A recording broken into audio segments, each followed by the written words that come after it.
good day, sir. Have a good day, my man. Yes, sir. Old mother. Oh, man. Who the you calling him?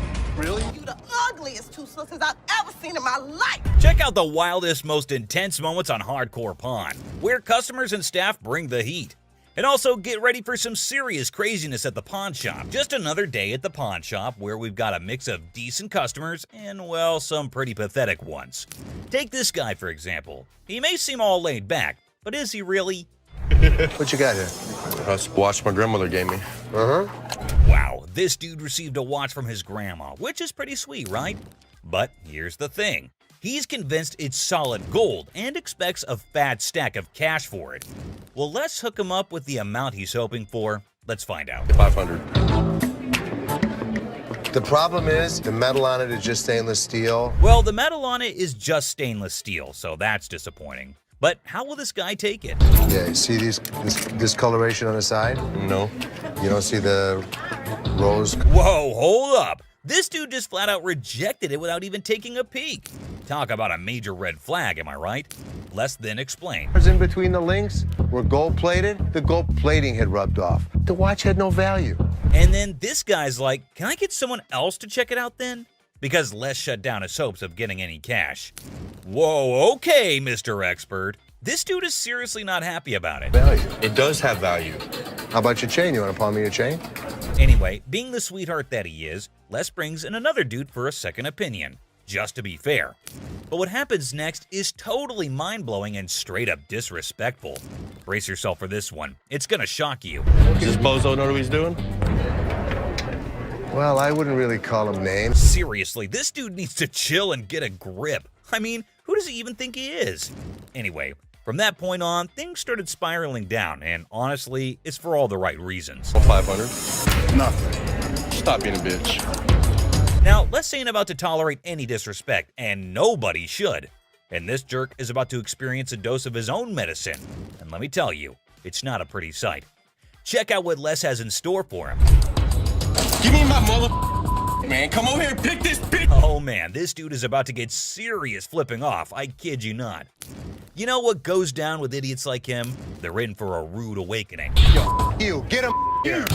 Let's go, my man. Have a good day, sir. Have a good Gotta admit, that was seriously hilarious. What did Les have to lose? Nothing at all. But this guy, oh yeah, he got exactly what he deserved. The man just couldn't stop with the curses. Yes, sir. Let yourself out. Let yourself out. Oh, you think this was intense? Well, hold on tight because you haven't seen anything yet. So this dude walks in, right? And he brings in some equipment, no beating around the bush, and straight up expects a cool $100 for it. Can you believe that? Like, I'm trying to get at least 100 for it. $100,000? Yeah. I won't even be able to sell it. Well, the guy just flat out tells him that there's no way he can cough up $100. So the customer's disappointed, but hey, at least he's keeping his cool, right? So how much can you give me, man? 20 bucks? Well, we're clueless about what this dude's gonna pull off next. But hold up. Seth comes swooping in to handle the situation like a boss. Let's see how he tackles it. Sitting on the back? Do you know what it is? It don't matter how many you sitting on in the back. Because then I can't. Well, things are seriously heating up, and it's turning into a real mess. Seth tries to talk some sense into the guy, but he's just not cooperating. And instead, he's shouting like there's no tomorrow. Dollars for this. You paid 200 for that, I overheard? Yeah, I mean, Really, you paid 200. So Seth breaks it down for him, saying it's not even worth $100. But this dude is now causing a scene, making a big fuss that's grabbing everyone's attention, to be honest. I'm trying to get money for it. I've been waiting in this line for an hour. I need more than two. This guy seriously needs to calm down. He's dropping way too many curse words. And honestly, it's gonna be his one-way ticket out of the shop. That's when Les steps in to take charge. Let's see how that plays out. You gonna do old man? Who you calling old mother? Old man? No way, he actually said that? Like seriously, what the heck? This guy just keeps digging his own grave, making the situation even worse for himself. Brace yourself, because what he does next is gonna leave you absolutely stunned. Really, mother? I got this. I got it. You wanna give me more than 20? Oh my god, seriously? Can you believe it? This dude actually tried to mess with Les and thought he could get away with it without being kicked out. That's some messed up behavior right there. Like, what on earth was he even thinking? Wait for an hour.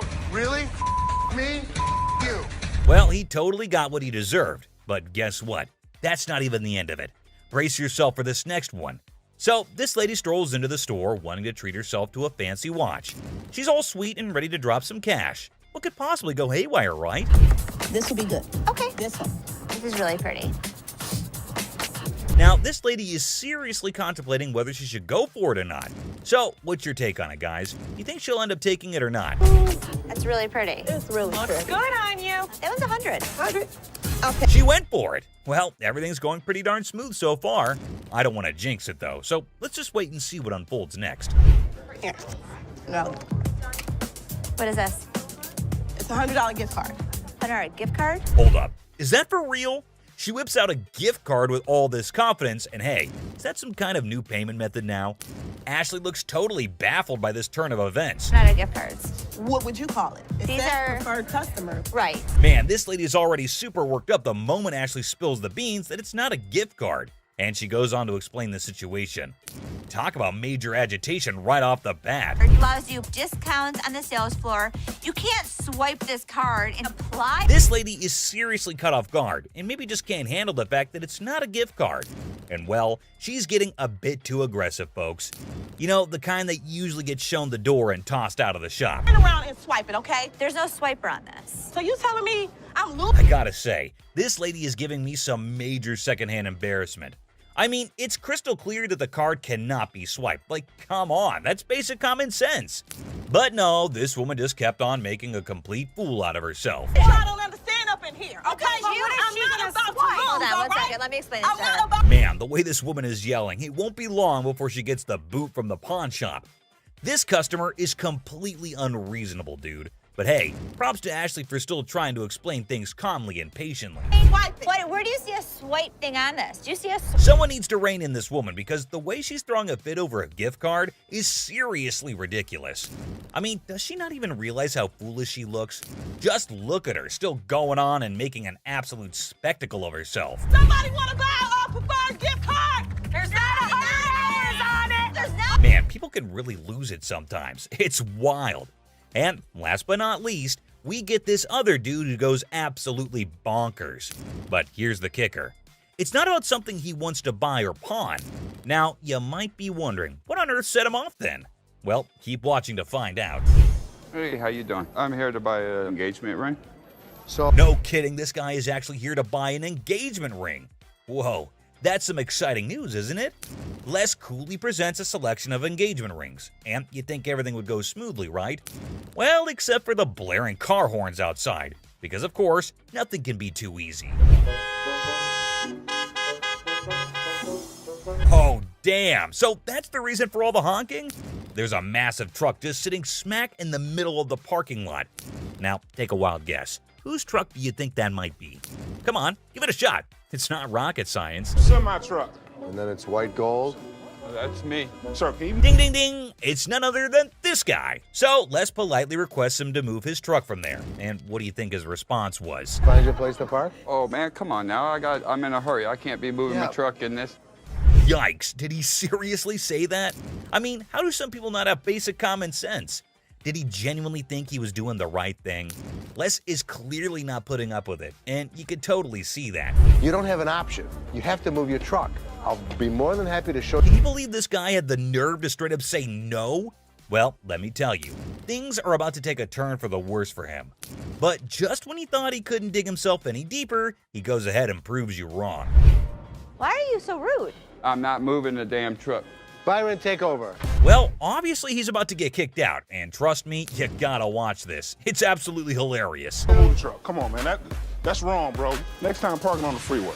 This dude should be totally embarrassed about his behavior. And oh boy, he didn't stop there. He just kept on going. And the last straw was this. Move your truck. Silver Surfer. Oh, guess what? We've got a bona fide comic enthusiast here. Big surprise. Like, who isn't, right? Well, this guy's taking his passion to a whole new level. Feast your eyes on what he brings in. That's the Silver Surfer. Silver Surfer. Life size. Tell me about it. Well, this was a display for the Fantastic Four Rise of the Surfer movie. They made 1,500 of these, and plywood board. It is wrapped in a vac metal plastic wrap. Oh, what a shocker. It's a collector's item. But hold up emotions, people, because it's got a price tag. I'm not sure if the experts are going to agree. Well, online, these things go for $3,000. Actually, Silver Surfer was voted in the top 50 recognizable comic book heroes in America. I mean, I really went $2,000 for it. I am willing to buy this from you for $500. Hey, genius. If you're after that dream price, maybe hit up a comic store. Selling your treasure trove at a pawn shop? Yeah, real brainiac move here, buddy. 900 bucks. That's it. Think I'm gonna have to walk. All right, well, it was a pleasure. We're gonna go surfing on home. See you later. Custom-made electric chair. Folks, take a puff. We've witnessed all sorts of weirdness at the pawn shop, but this fella's cranked it up a notch. Check out his wild sell list. So tell us a little bit about him. We have Halloween retail stores. This is a custom-made electric chair. There's a whole show if you guys want to see it. Sure, go ahead, show us. Hell yeah! I'm really into this kind of thing. This might be the new feature at my house on Halloween. Oh, just what we all need. A bedside toy that screams Halloween 24/7. No biggie, except it's art, not like living in a slasher fic or anything. So we're looking to get about $8,000. Brand new, they're just above $9,000. And that makes a lot of sense. Right. Buy a used one that's 6 years old. Well, the cool thing about this one is that they don't make them like this anymore. You're right, they don't. The new ones are digital. Well, guys, Mr. Ambitious over here is dead set on this mystery item. Heaven knows what his grand plan is, but Les has a style for a bargain. Thank you very much for bringing Thank it you. in. We appreciate it. Damn it. I'm a little disappointed that I gotta schlep it back home, but, you know, with Michigan being, you know, like the #1 state for haunted houses and attractions and things like that. Elephant skull haggle. Oh, guess what? No fancy sofa, no blingy ring, and no one-of-a-kind car to pedal? No worries. How about you trade an elephant skull for some greens? Because that's normal, right? Skull of an elephant. Really? Very unusual. It's very unusual. My best friend had it, passed away, and I inherited this one. It's where the tusks were. I understand that. It came from Africa? Yeah, right. Well, I So- can promise you nobody has ever brought in an elephant skull, ever. That I can Little tell you. unique. Ever wondered where one finds a thing like that? Well, surprise, surprise, there's a thriving market for massive elephant skulls. Yeah, you heard it right. Skull heads. 1,000. That's as low as I'm gonna go. Let me talk to my elephant expert. Africans are buying now for $2,300 and the Asians are $1,900. The good part was, it's worth the money. There is a demand for elephant skulls, but I'll be damned if I'm giving it away. Okay, peeps. When Les locks onto something, prepare for a solar eclipse, because he's not releasing his grip. Anyway, there's a plot twist in this pawn shop drama. I got $700 bills waiting for me. $750. 700. And if you think it's worth $50 for you to schlep it home, It isn't. Schlep it. It isn't. Schlep it. I'll give it to you for 7. You got a deal. Thank you very much. Thank Come you. right over Thank here. you. We'll Thank take you. care All of it. right. All right. Yeah. Mark, thank you. Bone Rattler. Okay, people, the granddaddy of speed in the house. Ready to snatch up a drag racing car from the pawn shop? Who knew shuffleboard was just a warm-up? This guy is an expert. He knows all about drag racers. So does Jeff. Jeff is my jeweler, but he's much more knowledgeable with engines than I am. The guy that sold it to me said it cost him $85,000 to put it together. Probably clipping along at about 250 miles an hour. Fire this puppy up. I don't know how to start it. Gather around, youngsters. We got a drag racing sage here, boasting a mere 30 years under his belt. So the wisdom dump is here, as he schools the pawn shop owner. You know how to start him? Sure. I knew you did. How long you been racing dragsters? For about 30 years. Oh, You ready for this? I'm ready when you are.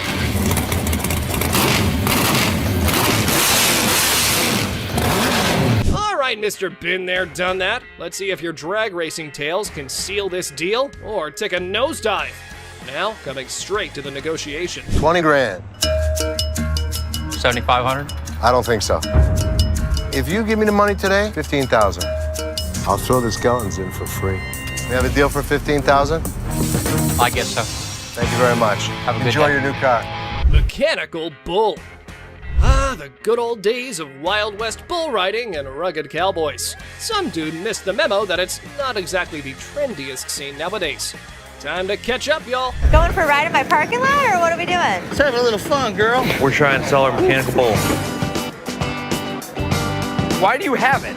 A Western themed restaurant bar before, and that was the theme. We put the bull into the bar. Well, slap on those cowboy hats. We got ourselves a scene here. But seriously, who's taking bets on whether they can wrangle a decent price for that rodeo-style bull riding? Let's say you were to buy these brand new. How much do they cost? They cost around $15,000 to $20,000. How much do you want? $15,000. So if I was to buy this brand new or buy this used from you, it's the same price. Rental companies rent these out for $750 a day.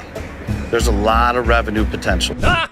Man, sad to see these alpha men taking back their bull home. But folks, hold on to your hats. Maybe Ashley has something else in her mind. 3,000 right now. 45. 31. 39, you pack it up. That's my bottom dollar. 34. I can't do it. Sorry, good luck. Dr. Death's van.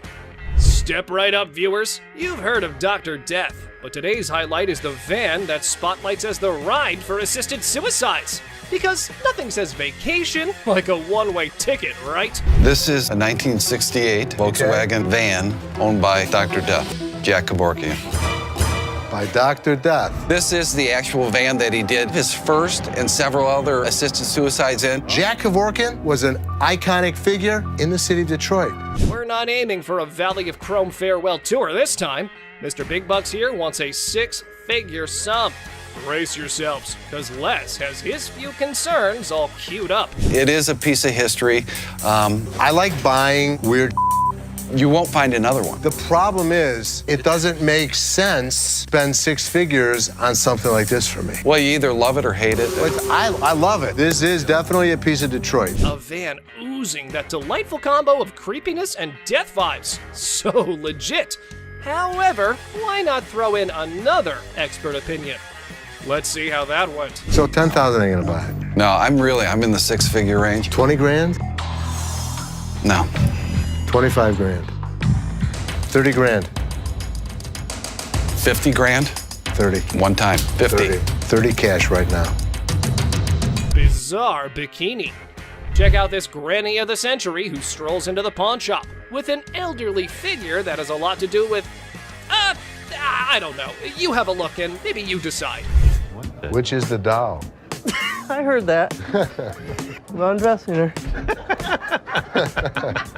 What can I say? A really nasty looking woman, but a very cool item. Yep, that's about accurate. You just saw a long-legged granny in a bikini. All the efforts are done in the name of art.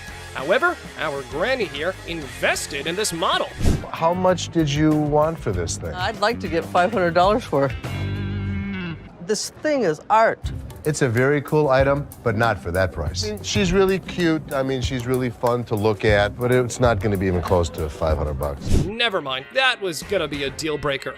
Unless Les had some more quotes to add to the art piece, this stirs things up for the selling mix. Here this woman was playing my game, and I was losing.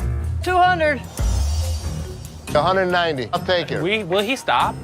Okay, schlep it home. You know, I heard my dad saying it wasn't worth the extra $10. Bull. She wants 200. Latex vacuum bed. Look who's spicing up the pawn shop scene. This dynamic duo's got a latex vacuum fetish bed up for grabs. You know, just your average afternoon errand.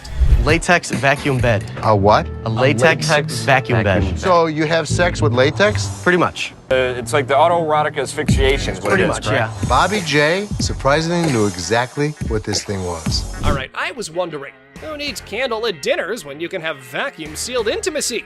I'm not here to judge. However, here's a quick demonstration. So normally when Felix has his hand over his mouth, normally what they like. I actually used it. Are you breathing? There we go. Not gonna work. It's working. Everyone's a critic when it comes to, what's the word? Innovative sleeping arrangements. Yeah, there we go. And we aren't sure if that ever went up for the big sale. Used it. So how could you not want to do this with him? Because I don't want to suffocate. It's not for everybody. I'm familiar with the bed. Very much so.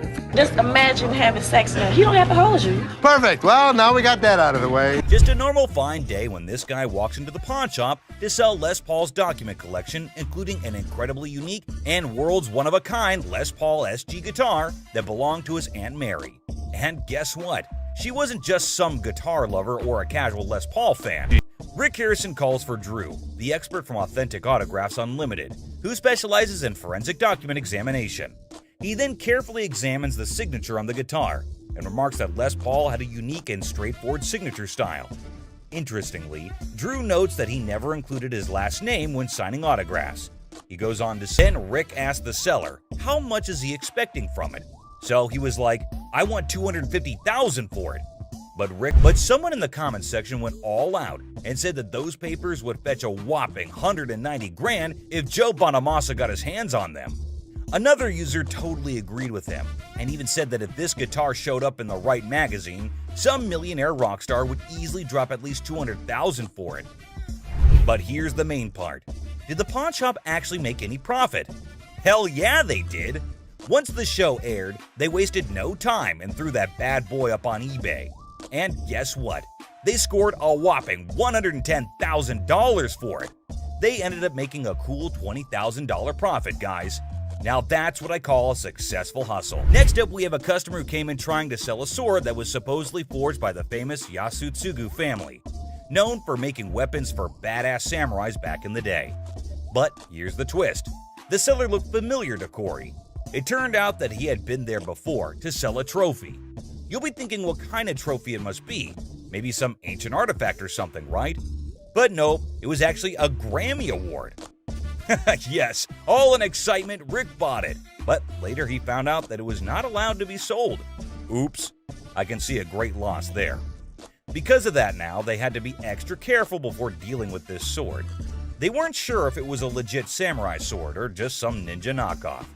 The seller is a lawyer and claimed he had received the sword as payment for his legal work. Pretty cool, huh? Some users are even cracking jokes about why the guy was so willing to sell such a masterpiece. One such comment was he must have been scared of his wife's anger, whose eyes are always fixated on that sword. And if she ever gets her hands on it, she's ready to knock him off. Talk about a dangerous situation. Another user said he got robbed? Well, we have to wait to see the actual plot. Taking the lawyer's word for it, Corey decided to take the risk, and then he went ahead with the purchase, even without having an expert to check its authenticity. I mean, let's be real, that was pretty foolish, right? I mean, who was going to check if the thing was actually legit or not? So they asked the seller how much he wanted for it, and he said $5,000. The buyers were skeptical about its condition and started throwing offers as low as $800. That's a crazy drop. But the seller fought back, saying every bit of that sword is worth the full $5,000. If you're gonna hold my feet to the fire and make me pay as much as I can, it's gonna be $1,500. I'll come down to $2,000. I've got 5 of them right there. The shop wasn't ready to pay that much without knowing more about it, so Corey went up to $1,200. He was trying to get the best deal he could, but the seller didn't budge. They went back and forth until finally the seller settled for Corey's offer of $1,500 just to get Rick off his back for that Grammy thing. After buying the sword, Corey was not at peace and was restlessly waiting for the expert who was out of town during the appraisal. Finally, he got to meet up with Mike Yamasaki, the expert, and Corey explained how he took a shot in the dark and bought the sword without knowing if it's actually worth the money. So, after taking a small glimpse at it, Mike recognized it as a samurai sword and told Corey the history of the sword. He stated that after World War II, around 3 million Japanese swords were taken out of Japan by the occupying forces. In those days, the Japanese warriors, also known as samurai, were skilled professional fighters, and the samurai sword was like their badge of honor. If you didn't have one, no way you could call yourself a samurai, man. Then Mike decided to inspect the sword and took a closer look at it. This is the proper way to take apart a Japanese sword. They've been doing this style for centuries. Well, after the inspection was done, the expert discovered that the sword belonged to a super important samurai with ties to Japan's imperial family, probably from the 5th generation. Now, here was the interesting part. The Yasutsugu family only worked for high-level samurai, and their signature mark, like a logo, was detailed on the handle. It's the family crest of the Tokugawa family, who ruled Japan for a couple of centuries. And if anyone tried using it without permission, they'd end up losing their heads, along with their whole damn family. Scary, right? Well, it seemed that the sword had some serious historical value. Now, the big question is, how much is it worth in today's time? After considering the condition, the expert estimated that it can be restored for around $3,000. But here's the exciting part. After the restoration and blade sharpening, Corey could potentially sell it for a whopping $15,000. That's a tenfold increase from what he paid for it initially. So there you have it. Corey took a risk, bought the sword without knowing its true value, and it turned out to be a jackpot. But that was indeed a risky game. But does it always turn out to be luck, or sometimes they just lose everything? Well, we'll see this in the next episode, where a customer from season 16 walks into the pawn shop, hoping that the shop will take his 1700s Flintlock pistol off his hands. This thing is ancient and looks fascinating for being so damn old. But the funny part, the gun looked puke-colored. Did you do the amazing restoration on it? I did not. Well, let's talk about the history of this gun. Now, the invention of the Flintlock pistol back in 1615 was a total game-changer in warfare. But here's the thing. Hector, the seller, had no idea about the pistol's origin. It was passed down to him by his father, and he's looking to score $500 for it. But Rick has some concerns. It's pretty darn obvious that this thing has been messed with. So he decided to call in his arms expert, who knows his stuff when it comes to guns. Finally, the expert Alex Kramer arrived. He's the CEO of International Military Antiques. He takes one look at the pistol and straight up calls it ugly. Ouch! Apparently, some shoddy paint job messed up the gun, and it can't even be opened properly. But hey, on the bright side, the details and engravings on the pistol are top-notch. They got this fancy style called grotesque, with all these weird-looking human and animal shapes. And the markings underneath are high quality too. Too bad the paint on the lock is so thick that they can't even see the gun maker's name. That would have helped figure out when and where it was made. Now Rick's super curious if this thing is actually worth anything. The expert takes a quick look and comes up with an estimate. I think it would be about $1,000. Once we restore it, if I can get it functional, I think it's at least $3,000. With that estimated value in mind, Rick decides to make an offer. So, I will give you $150 and relieve you of your problem. Would you do $250? Damn, just $150? Even though Alex said it was worth $5,000. Rick always pulls out the excuse that it's hard to sell, and there aren't many buyers out there. After a short negotiation, the seller settles for a mere $200. I know, unbelievable and kinda unacceptable.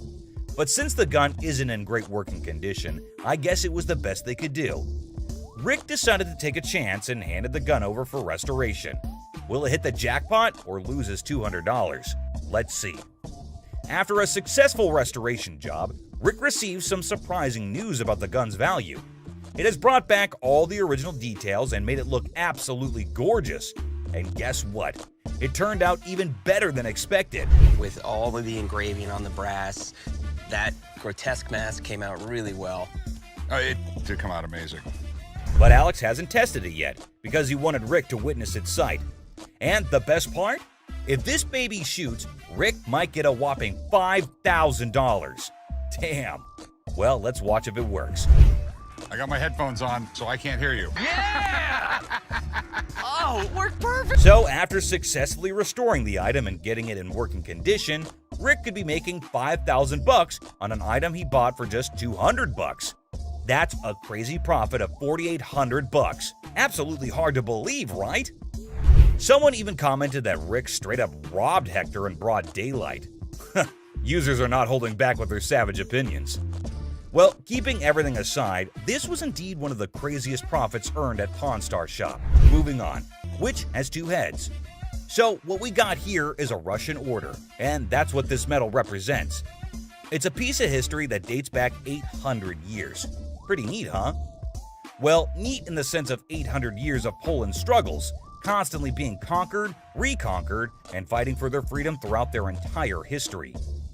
Users also shared how this whole episode reminded them of their beloved history classes back in their school days. It brought back memories of learning about the triumphs, tragedies, dramas, and even the occasional humor that filled those lessons. With the background story out of the way, Rick finally gets down to the burning question. What's the damn thing worth? Because obviously he bought it without knowing its worth. Okay, so we're talking about a medal of Fabergé quality here. Crazy enough to give Rick some hope. Sadly, Craig has some serious concerning news for him. Apparently, the market for this specific medal is pretty thin. He can't cash, but hey, Craig's always got a solution up his sleeve. So, shop to meet Rick and brought with him some exciting news. He got in contact with a guy in Germany who has a box for this medal. has the ribbon for it, and even the breast star. It's all part of a set, you see, but there's a big hole in the guy's box, specifically for the neck order. And Craig just knew that he finally found a potential buyer for the medal, someone who needs to complete their set. Now, both the parties are ready to strike a deal. One person made a comment praising the honesty of Craig, noting how he offered a price range for the medal that matched its actual value of $30,000 to $40,000. Despite knowing that Rick had only paid $6,000 for it, Craig could have easily offered a lower price, like $12,000, and made a huge profit. But instead, he respected Rick and still managed to make some money while being fair. This man named Randy walked into the store with a huge-ass vending machine. He believes that his machine is from the 1940s. Candy? Yes, sir. You know who loves candy, right? This guy.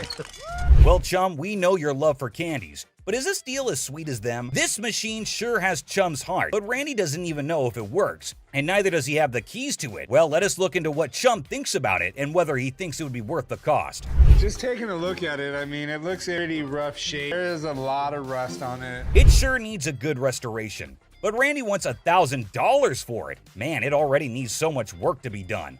I personally don't think it's worth investing so much, but who am I to suggest? Oh, how the Chum had been schooled by experience. A lesson etched deep into the fibers of his being. Scarred by past misjudgments and Rick's scoldings, he now approached each decision with newfound caution. But hold on to your seats, for the words that spilled from the expert's lips were nothing short of astonishing. Get ready to be astonished, for the expert's revelation is nothing short of extraordinary. Whoa.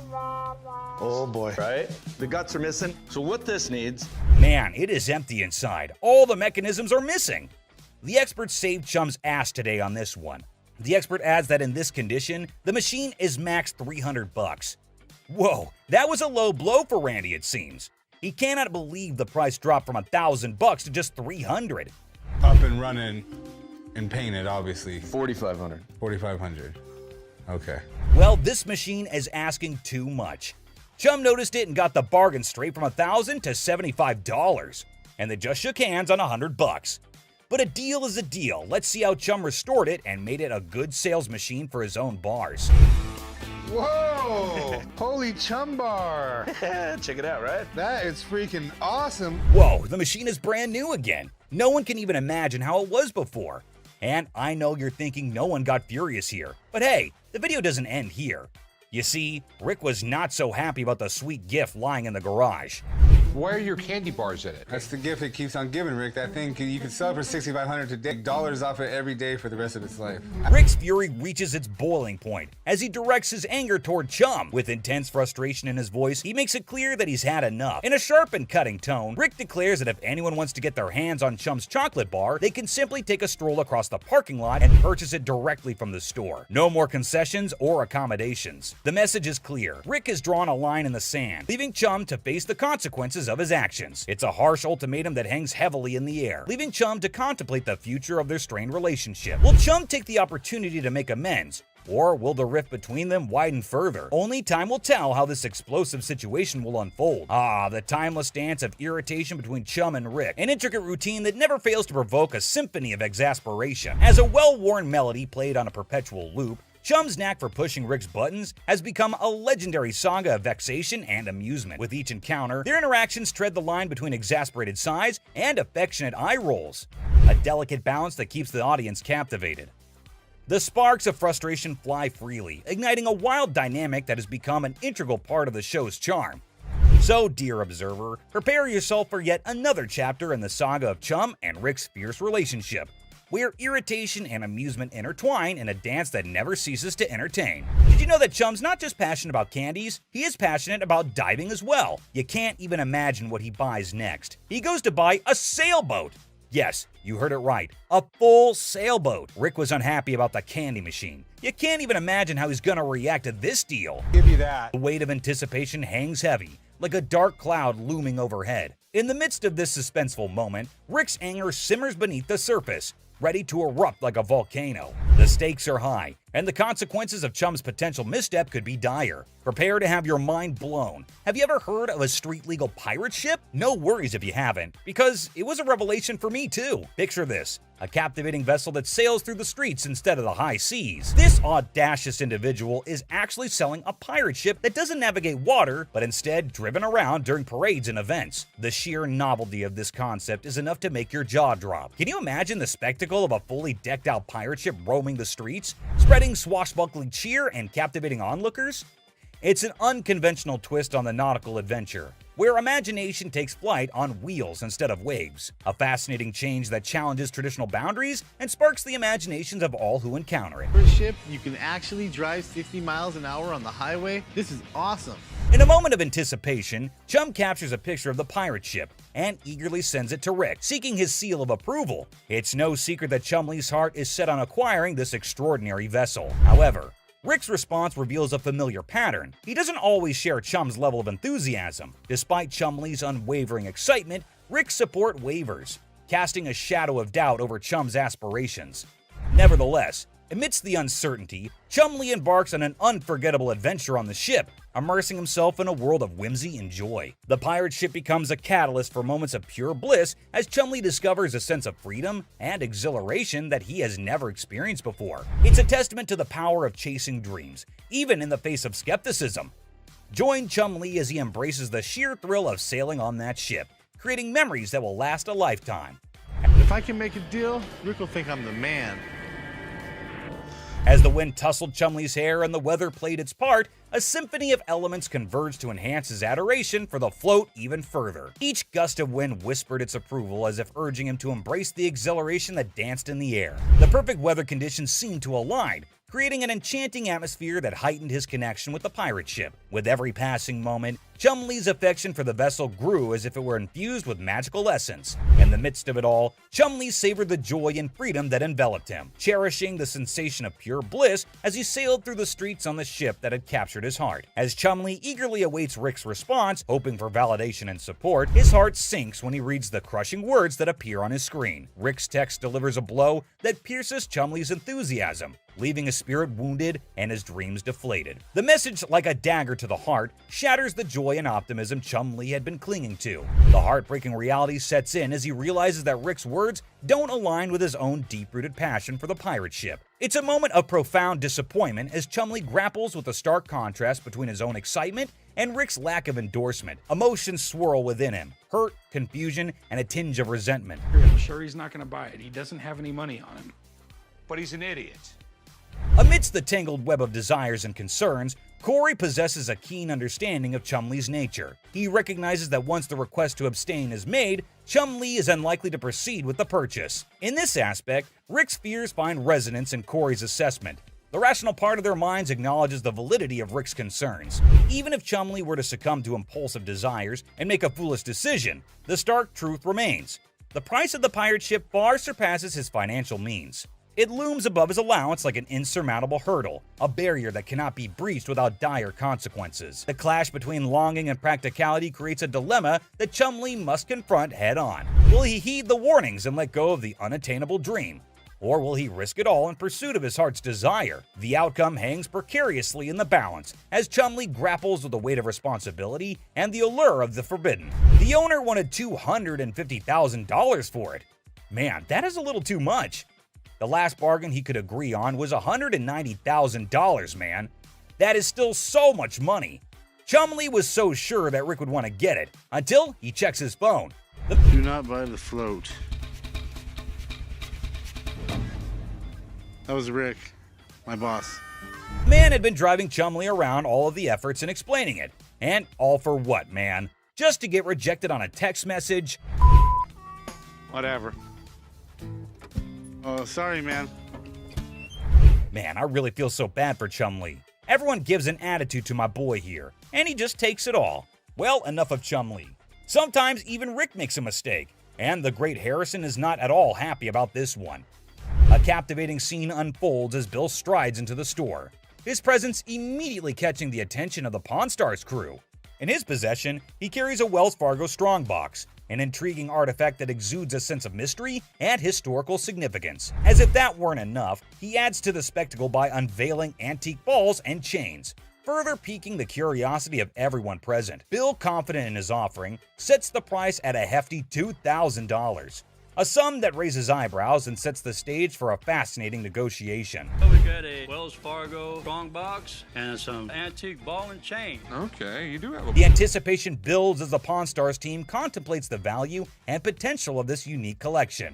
Will they be able to strike a favorable deal that satisfies both Bill's expectations and their own interests? With his vast knowledge and years of experience, Rick's expertise comes to the forefront as he steps into the bargaining arena. Determined to navigate the deal without relying on external advice, confident in his abilities, he draws upon his extensive understanding of historical artifacts and market trends to assess the true value of Bill's offering. Rick's sharp mind is like a well-honed tool, dissecting the details and uncovering the hidden gems within the collection. As the negotiation unfolds, his eloquence and persuasive arguments come alive, revealing a masterful display of wit and intellect. Rick's knowledge becomes a formidable weapon, allowing him to strike a delicate balance between fair pricing and maximizing the potential of the transaction. It's a testament to his experience and a showcase of his ability to thrive in the world of bargaining, showcasing the power of a sharp mind in the pursuit of a favorable deal. Electrically welded. See how these have arcs from an arc welder? Sure, okay. Okay, and my other big concern?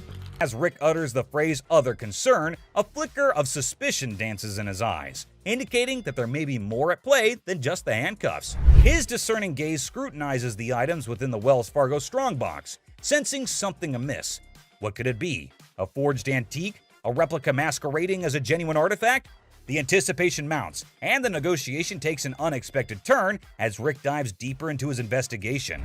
Determined to unveil the secrets concealed within the box, Rick further adds that the box might actually be real, but the stuff in it is absolutely not. So that made him a little concerned about it, to which the man explains that the stuff was not in the box. He just kept it all in there. You always see a Wells Fargo strongbox in an old Hollywood Western, so this will definitely get a lot of interest from collectors. The bargain started at $1,200, but hey, we know Rick. He is damn good at bargains. He finally sealed the deal at $450. But obviously, we need a piece of expert advice over here. Mark, the man with all his knowledge and his beard, is called back to the store. Have you already bought this? That sounds bad. Mark further tells Rick the bad news. It was a complete fake. Damn it, Rick. Looks like Harrisons get pissed off on this show. But hey, another day, another lesson to be learned, right? Kicking off with this episode, which is sure to give you quite a jolt. Hey, how's it going? The episode just starts with a casual conversation between Rick and an old man. But look what he's got! Yes, my friends, you just laid eyes on an 1884 Colt that was used in the Wyoming Range War, also known as the Johnson County War. Goes with it. There's nothing like a good book after a good shooting. That's what I always say. And not to forget the book that comes with it. I mean, you've got to keep the rare flock together. Rick, as usual, begins his quiz, asked a whole lot of questions before investing his money into something that a normal person would have bought in a heartbeat. So how exactly did you get the gun? My father got this from the great-great-granddaughter of Fred Cook. Are these many questions ever asked while I go to sell something antique? Maybe. How would I know? I've just gone to the shops to buy something, never to sell anything. But wait, it seems like he practiced it the whole night, answered all the questions like a pro. That man did better than the rest of us would do in our lives. Tough college times. Wait, what did my eyes just witness? Rick narrating the whole Wyoming Range War story. Basically, large cattle barons feuding with really small cattle ranchers. The small guys were stealing cattle. It felt like a whole history lesson to me. I must say, Rick does have some insane knowledge about antiques. The way he narrated the whole thing was nothing less than an informative history class. Not gonna lie. Moving further, we see Rick's intelligence as he checked all the details provided on the document just like a professional would. This is a 45 caliber. This is a 45 caliber. It's a 5.5-inch barrel. That's a 5.5-inch barrel. With this line, when you throw on a personal story that actually ties a cowboy to a gun, that's the kind of thing collectors love. I can see he clearly knows how to hit the proper note. But when you throw in a personal story that actually ties a cowboy to a gun, that's the kind of thing collectors love. Without a second thought, the man quoted $55,000 for the gun. What do you think? Are Rick and the old man on the same page? Well, for you to know that, you have to continue watching. I'd like $55,000. $55,000? And obviously, before getting such a huge amount out of his pocket, he wanted a second opinion on the matter. for which he called an expert. Get someone down here, he'll tell me if it actually belonged to this guy. To be honest, I really don't get it. How can one identify if it's original or fake by just looking at some words written on a piece of paper? Anyway, who am I to say anything? What we have here, it's really hard to make that connection. Some facts were served right there. Like, clearly, who else if not Rick would know more than for how much something like that goes in his shop. And you know, Pawn Stars is all about who bargains best to make the most profit. So let's see who gets to cut the cake tonight. And just when he thought things couldn't get crazier, Rick dropped the price and set his bet to $1,500. And all that effort went to waste right in front of your eyes. Yeah, I'm just not gonna be able to do that. I think maybe I'll see if I can maybe get some more provenance. That was pretty obvious. No one would want to sell an antique for this measly amount of money. Definitely not a very profitable deal. And with that deal went flying Rick out of Rick's hands. But in this next episode, this person walks in with a really interesting gun. But how interesting? You're about to find out. Yeah, it's like something James Bond would wear. Yeah, right. You just saw that, huh? But that's not out of a James Bond movie. That thing is as real as it gets. What can I help you with? I'm here to sell my ring pistol today. Well, you know how a gun never stays in the shop for long, be it whatever shape or size. But this thing is something I've never seen or even heard of before. Have you ever seen a pistol ring? Boy, you're looking at it right now. This is something definitely worthy of adding to the antique collection list. Come on, you have to agree with me. Everything about this pistol ring is antique, from loading it to the trigger to its hammer. This thing is a killer. Literally. You know what? If I ever went undercover on a mission, I would definitely carry this cute little devil. James Bond, we just found your vibe. And I know Rick would agree with me too. Yeah, that man seems very particular about the price he's going to ask for that dangerous ring. I'm looking to get $9,000. I'll use it to buy some of the things I collect more often. I personally would wear that ring everywhere. It's an all-in-one combo, kind of a hidden treasure who can double up like your personal bodyguard. It's unreal how cool this thing is. But hey, did Rick just contradict me? Wear them just for fashion. Damn. Rick has got a good sense of humor, not gonna lie. Seriously, getting hit by that mini pistol ring would definitely hurt your ego hard, man. It's also seriously a gun. I mean, it would really hurt getting shot with this thing. And oh, I kid you not when I say that the man clearly did his homework right. He literally asked for $9 grand in the blink of an eye. I mean, that piece truly is a showstopper. But that expensive? Damn. A $9 grand. They're pretty rare. So what happened is that the deal took an intense turn, and Rick, being the smartest in this show, had to prove it. So before finalizing the deal, he wanted a bit of expert advice. I mean, that's always better than regretting later, right? So let's see what the expert had to say about this antique pistol ring. The European gunsmiths, they were making all kinds of little weird things. This is the Imperial Protector. Basically, looks like this tiny mean machine has taken down quite a few people in the past. So it must cost a bomb. But let's hear it from the expert himself. For $11,500. Okay. Thanks, Tony. I really appreciate it. Whoa, I never expected that. $11.5K? That's crazy. And just look at the size of that thing. That thing is golden for sure. But as you know, Rick plays by his own rules. And I'm curious to know what he has to offer. I'll give you $3,000 for it. No, can't do it. Okay, so Rick is trying to settle the deal for $3 grand. But bro, that's like not even half the price the seller asked. Do you think the man will accept the offer? For someone who knew a great deal about the pistol ring, I don't think this man is gonna budge. But Rick wasn't ready to give up or give in as yet. So do you think they'd both settle on the same grounds? Who do you think is gonna win this round? Well, let me put your anxiety to rest. For here comes the moment you're waiting for. As amazing as this thing is, I'm sorry, I just can't do it. And just like that, Rick missed the chance and saw the extraordinary collector's pride walk right out of his door. But what happened in this next episode is even crazier. Working with an instrument maker and got really, really interested with the harmonica. You know how music instruments can be great collectibles.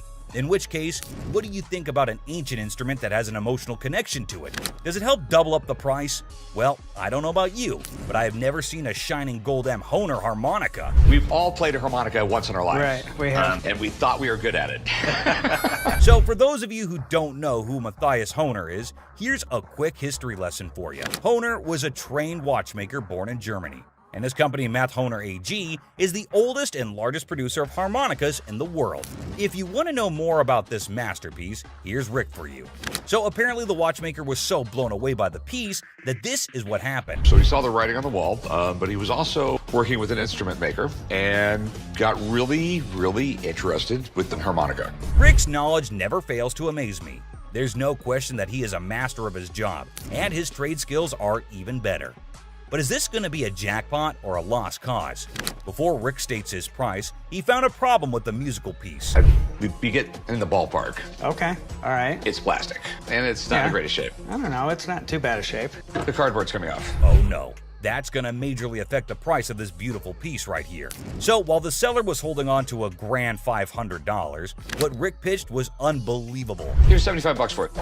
It cost $75. Wow. I would feel humiliated if I was that harmonica right now. I mean, come on, man, it's not that bad. But what can I say? Rick knows better. And the seller wasn't ready to back up, and even had a genuine reason for it. $1 to fill my truck up with gas right now. I can't take 75. I find the man reasonable. The least you can do is compensate his gas. But as you know, there are no emotions involved in business. Rick's not taken aback by anything, and sticks with his price, but he failed to grab the deal. I think he wouldn't mind much though, because the harmonica was plastic, and it was also peeling off in some places. So sadly, the seller needed to go back home with the broken instrument, and he couldn't even make enough money for gas anyway. Next up, we got this interesting thing that you'd never expect at a pawn shop. The guy just pulled in the parking lot with a boat he wants to sell. So Chum and I... Yes, it's a freaking boat! What you're looking at is a 1958 Sea Flight Glastron, and this is no common sight, y'all. Rick and Chum came to take a look at the huge and fascinating boat, and it looks like they already like what they're looking at. 57 Chevy, didn't they? Sure did. Is it a convertible? And how could something start without Chumley's irrelevant questions, right? Like always, he was more worried about the boat being convertible or not. Well, Chum, you definitely cannot expect everything to be fancy, okay? Despite that, I can't help but love Chumley's confidence. Meanwhile, the seller has made up his mind to demand a hefty $10,500 for the boat. Let's hope he can make just as much from the master of negotiation. And this time, the item in question was a timeless beauty, created in 1958, standing tall, defying the effects of time. Whoever maintained it surely did it with the utmost care and dedication. Great work right there, but I think someone is already getting busy coming up with the numbers. It looks just like the 57 Chevy I got for the old man's birthday.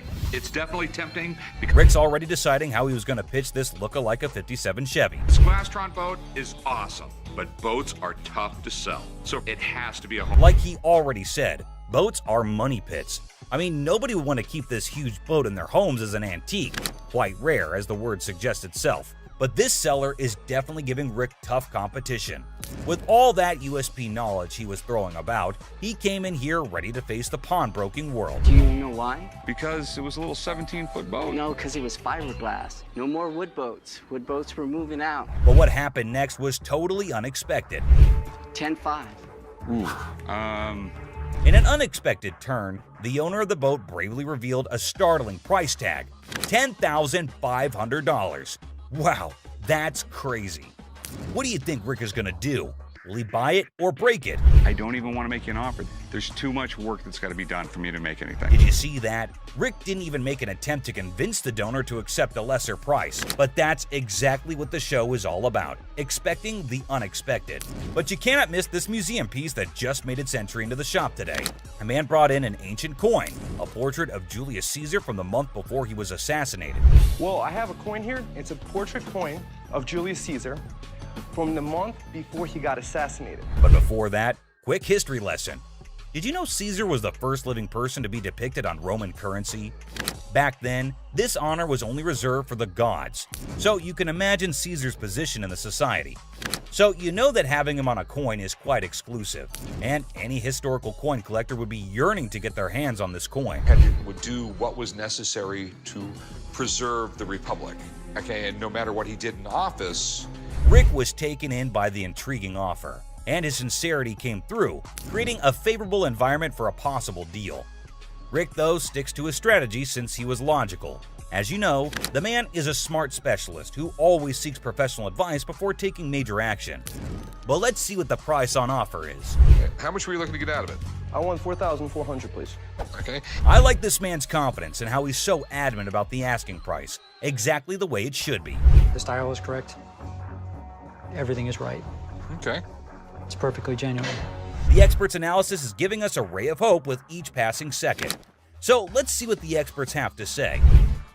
$1,500. Retail? Retail. Wait, what was that? $1,500? Are you kidding me? I thought that coin was a big deal. But what just happened?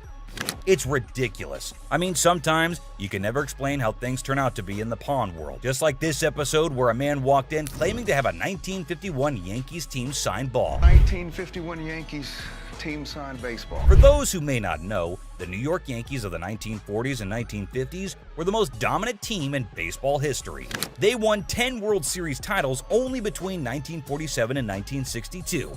Including their 5 consecutive World Series victories from the 1949 to 1953 season. However, things have now taken a turn, and the glory remains in history. Coming back to the item in concern, the seller also claimed that the ball had the signatures of around 22 to 23 Yankee players from around that time. And out of all of them, it had the signatures of Joe DiMaggio and Mickey Mantle. Had about 22, 23 signatures on The year 1951 holds a special place in baseball history, as it was Joe DiMaggio's final season and Mickey Mantle's first. Also, Yankees won their 14th World Series that year. Buckle up, because this episode is sure to amaze you. My grandfather went to a game in 1951 with my mother and received The seller said that it was his grandfather who managed to get this iconic baseball. According to him, his grandfather went to a game in 1951 with his mother and received the autographs from a friend of his that was involved with the team. Well, sounds fair enough to me. Baseball doesn't really mean a lot to me. It's got some family heritage, but it's a baseball. I wonder why so many people want to sell something that has an emotional connection with them. But the seller's reason behind selling such an iconic ball seems pretty fair to me. This would be perfect for the company softball game. Chumley, I'm fixing to hit you. Charlie was trying to play the fool, but Benjamin remained unaffected, steadfastly focused on the business at hand. Benjamin saw nothing but the business and got right back into it. I don't trust this guy. I don't trust nobody. Especially when they're trying to sell me stuff. Benjamin, I can feel you totally. It's not like we don't trust anybody, but it's always better to be sure when there's a ton of money involved. No doubt the expert had to be called in. I do believe that this is a genuine 1951 Yankees baseball. Whoa, it looks like there's some good news for the man, and we might see some bills going out of the shop. But wait, don't be sure. You never know when the deal goes south. I think $3,000 is a reasonable amount for the ball. With audacity that leaves me breathless, a staggering demand of $3,000 was quoted for the ball. And it's quite obvious as well. After all the authentication and the proof, anyone would ask for that kind of money. They fired about $800. But wait, what? Benjamin just quoted $800? That's it? No one would sell it for that much, Benjamin. But he was in this business before most of us, and I assume he'd know better. So these were some of the times deals got out of hand on Pawn Stars. So which one of these intrigued you the most? Let us know in the comments down below. And don't forget to subscribe for more such videos. And I'll see you in the next one. Until next time, guys.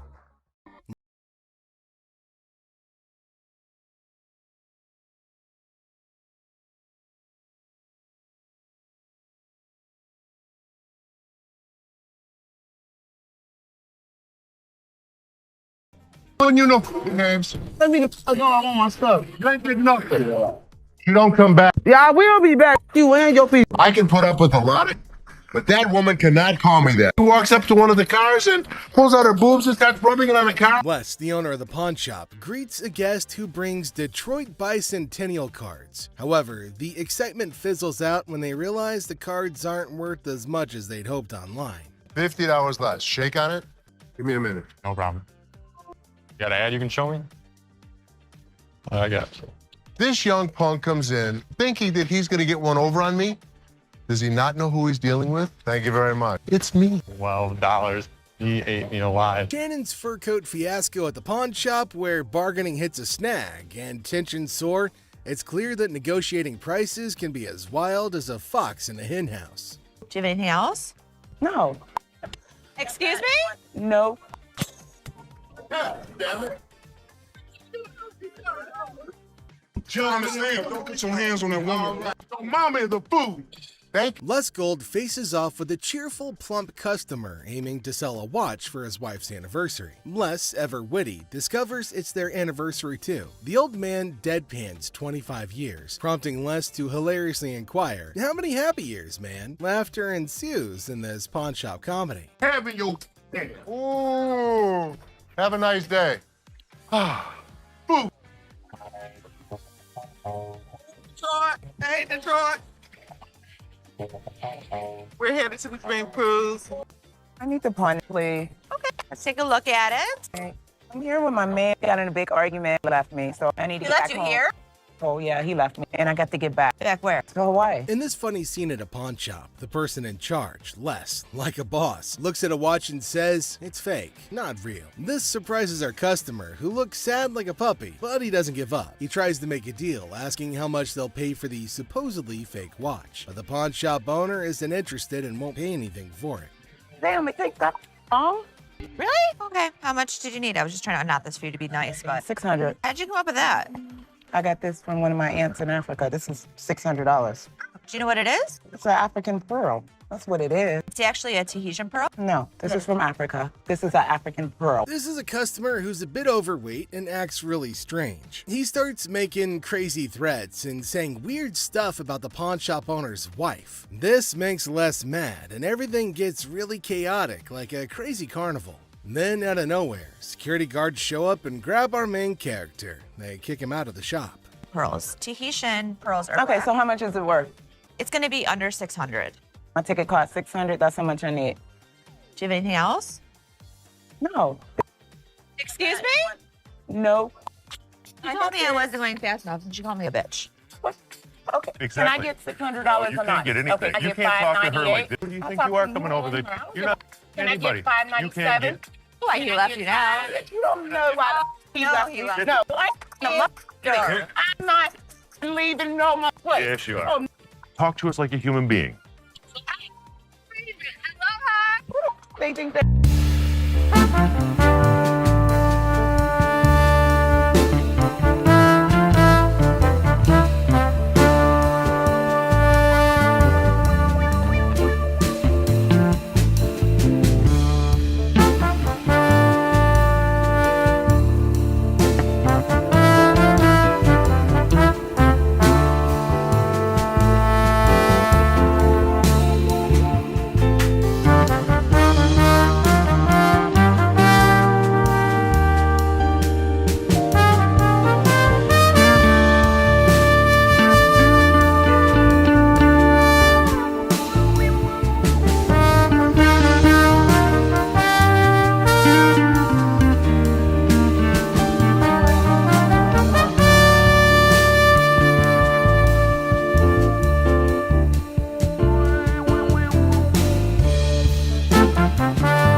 discussing his new responsibility of pricing items for sale. He reveals his discovery of a framed item, initially estimating its value at $100, and mentions its significance as an original piece by Stanley Mouse, known for his work with the Grateful Dead and other bands. We'll do some investigation and find out. This is it? Yeah, that's it, right there, the mouse. Wow. That's not a money. Stanley Mouse did the Grateful Dead. He did a lot of... Yeah, I see that. I think I actually have somebody that might buy this. Really? I think so. He collects a lot of this kind of stuff. Go sell it. Well, I told them, the stranger the item, the more value it had. The pricing owner and Les delve into the potential worth of the item, recognizing its rarity and connection to Stanley Mouse. They discuss the value of unique items, citing examples like an old hand-painted t-shirt that turned out to be valuable. The pricing owner expresses intention to find a suitable buyer for the item. An original Stanley Mouse painting. I don't have any originals. I'm psyched. What's happening, John? Thanks for calling me, man. Not a problem, but I'll bring it up. Give me one. I have a couple of his prints at my house, but I don't have anything that's original like that. Well, that's as original as it gets. What's the ticket on this bad boy? $3,000. $3,000, huh? It's the one and only. It's the one and only. It's a lot. I mean, you're like the first person that's seen it. It's nice. There's Yeah. no doubt about it. Yeah. 22. For an old friend. How old is he? He's pretty old. Rich, the potential buyer, presents the original Stanley Mouse painting to the pricing owner. They discuss its uniqueness and negotiate the price, ultimately settling on $2,200 after initial suggestions of $3,000. The pricing owner acknowledges the rarity of the piece and agrees to the deal. $2,200? Gonna take it with you? Right now. You got a deal. $2,200. Thank you very much. Thanks, One Rich. of a kind. Thank you very much. Yeah, no brother. problem. I'll help you hang that up. $2,200. That's a great deal for him. I thought it was just another stupid purchase, but I'm mad enough to admit it. He killed on this one. Props to my dad. They also thank Rich for helping make it happen. Les, the owner, also joins in and says that they're impressed with how things turned out and that the person who set the price did a great job. This ends with applause for the successful deal. Les and the pricing owner express satisfaction with the outcome, emphasizing the value of unique items in their business dealings. Growing up, I was a huge wrestling fan. So when I saw Lex Luger was in the store, I was excited. Lex, how you doing? That's good. See you again. Lex, See you. nice to meet you. Thank you. So what brings you to town? Wow. Items out of my personal stash. So, well, obviously it's for a nonprofit, so it's I much know. sweet. Seth, a wrestling fan, expresses excitement upon encountering Lex Luger in the store. Lex Luger and his team mention their aim to raise money for a nonprofit called the World Wrestling Outreach. Lex Luger shares his wrestling history, mentioning his achievements as a 3-time world champion. Obviously, beauty's in the eye of the beholder, but Right. you guys are the experts. well, it's not very often that we see stuff like this. All this stuff is handmade. Right. See how the light catches those hand sewn? Each rhinestone hand sewn. Have the name in the back. Now, I know that you were probably smaller than I am, but... Oh, Hey, let's go try it on. A former world champion. There you go. What do Here you we mean go. former? Huh? Lex Luger showcases handmade items from his personal collection, emphasizing their unique craftsmanship. He invites Les to try on a special world champion belt, adding a touch of humor to the conversation. No, he needed the money for donations, and Seth and I wanted to help him with anything we possibly could. Just for our collection, how about $2,500? Oh, wow. What do you think, Michael? Lex, that's your choice, brother. $3,000. 3,000. Your decision. Normally, I'd be calling my dad out for being a pushover, but this is for charity and his Lex Luger. My special baby. I know. Lex expresses hesitation in selling the special item, but Seth and Michael express interest in buying it for their collection. After negotiation, they settle on a price of $3,500, considering it's for charity. Seth shares his personal connection to wrestling matches with his father, adding sentimental value to the purchase. Listen, it's going to a good cause. So And me and my dad used to go to wrestling matches all the time. So wow. yeah. Yeah. That's cool. Yeah.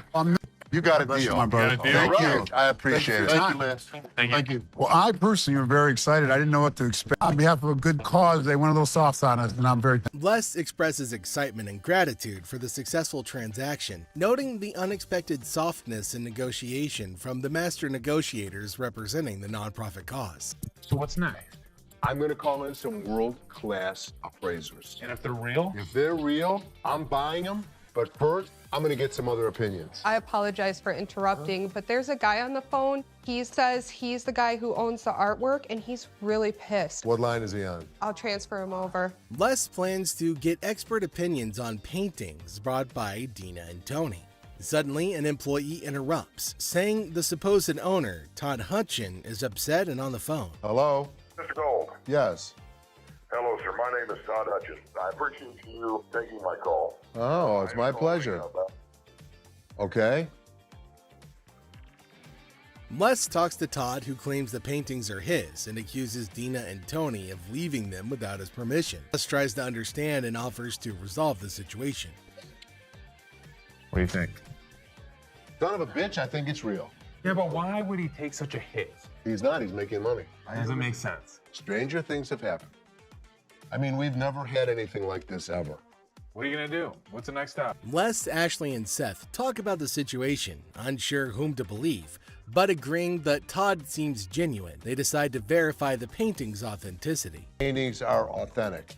Now that we know who the rightful owner is, I really want to make this deal. Now I need to find the best appraiser in Michigan to make sure that they're legit. Les decides to focus on verifying the painting's authenticity before proceeding. He wants to ensure that everything is legitimate. 12. I'm good with it.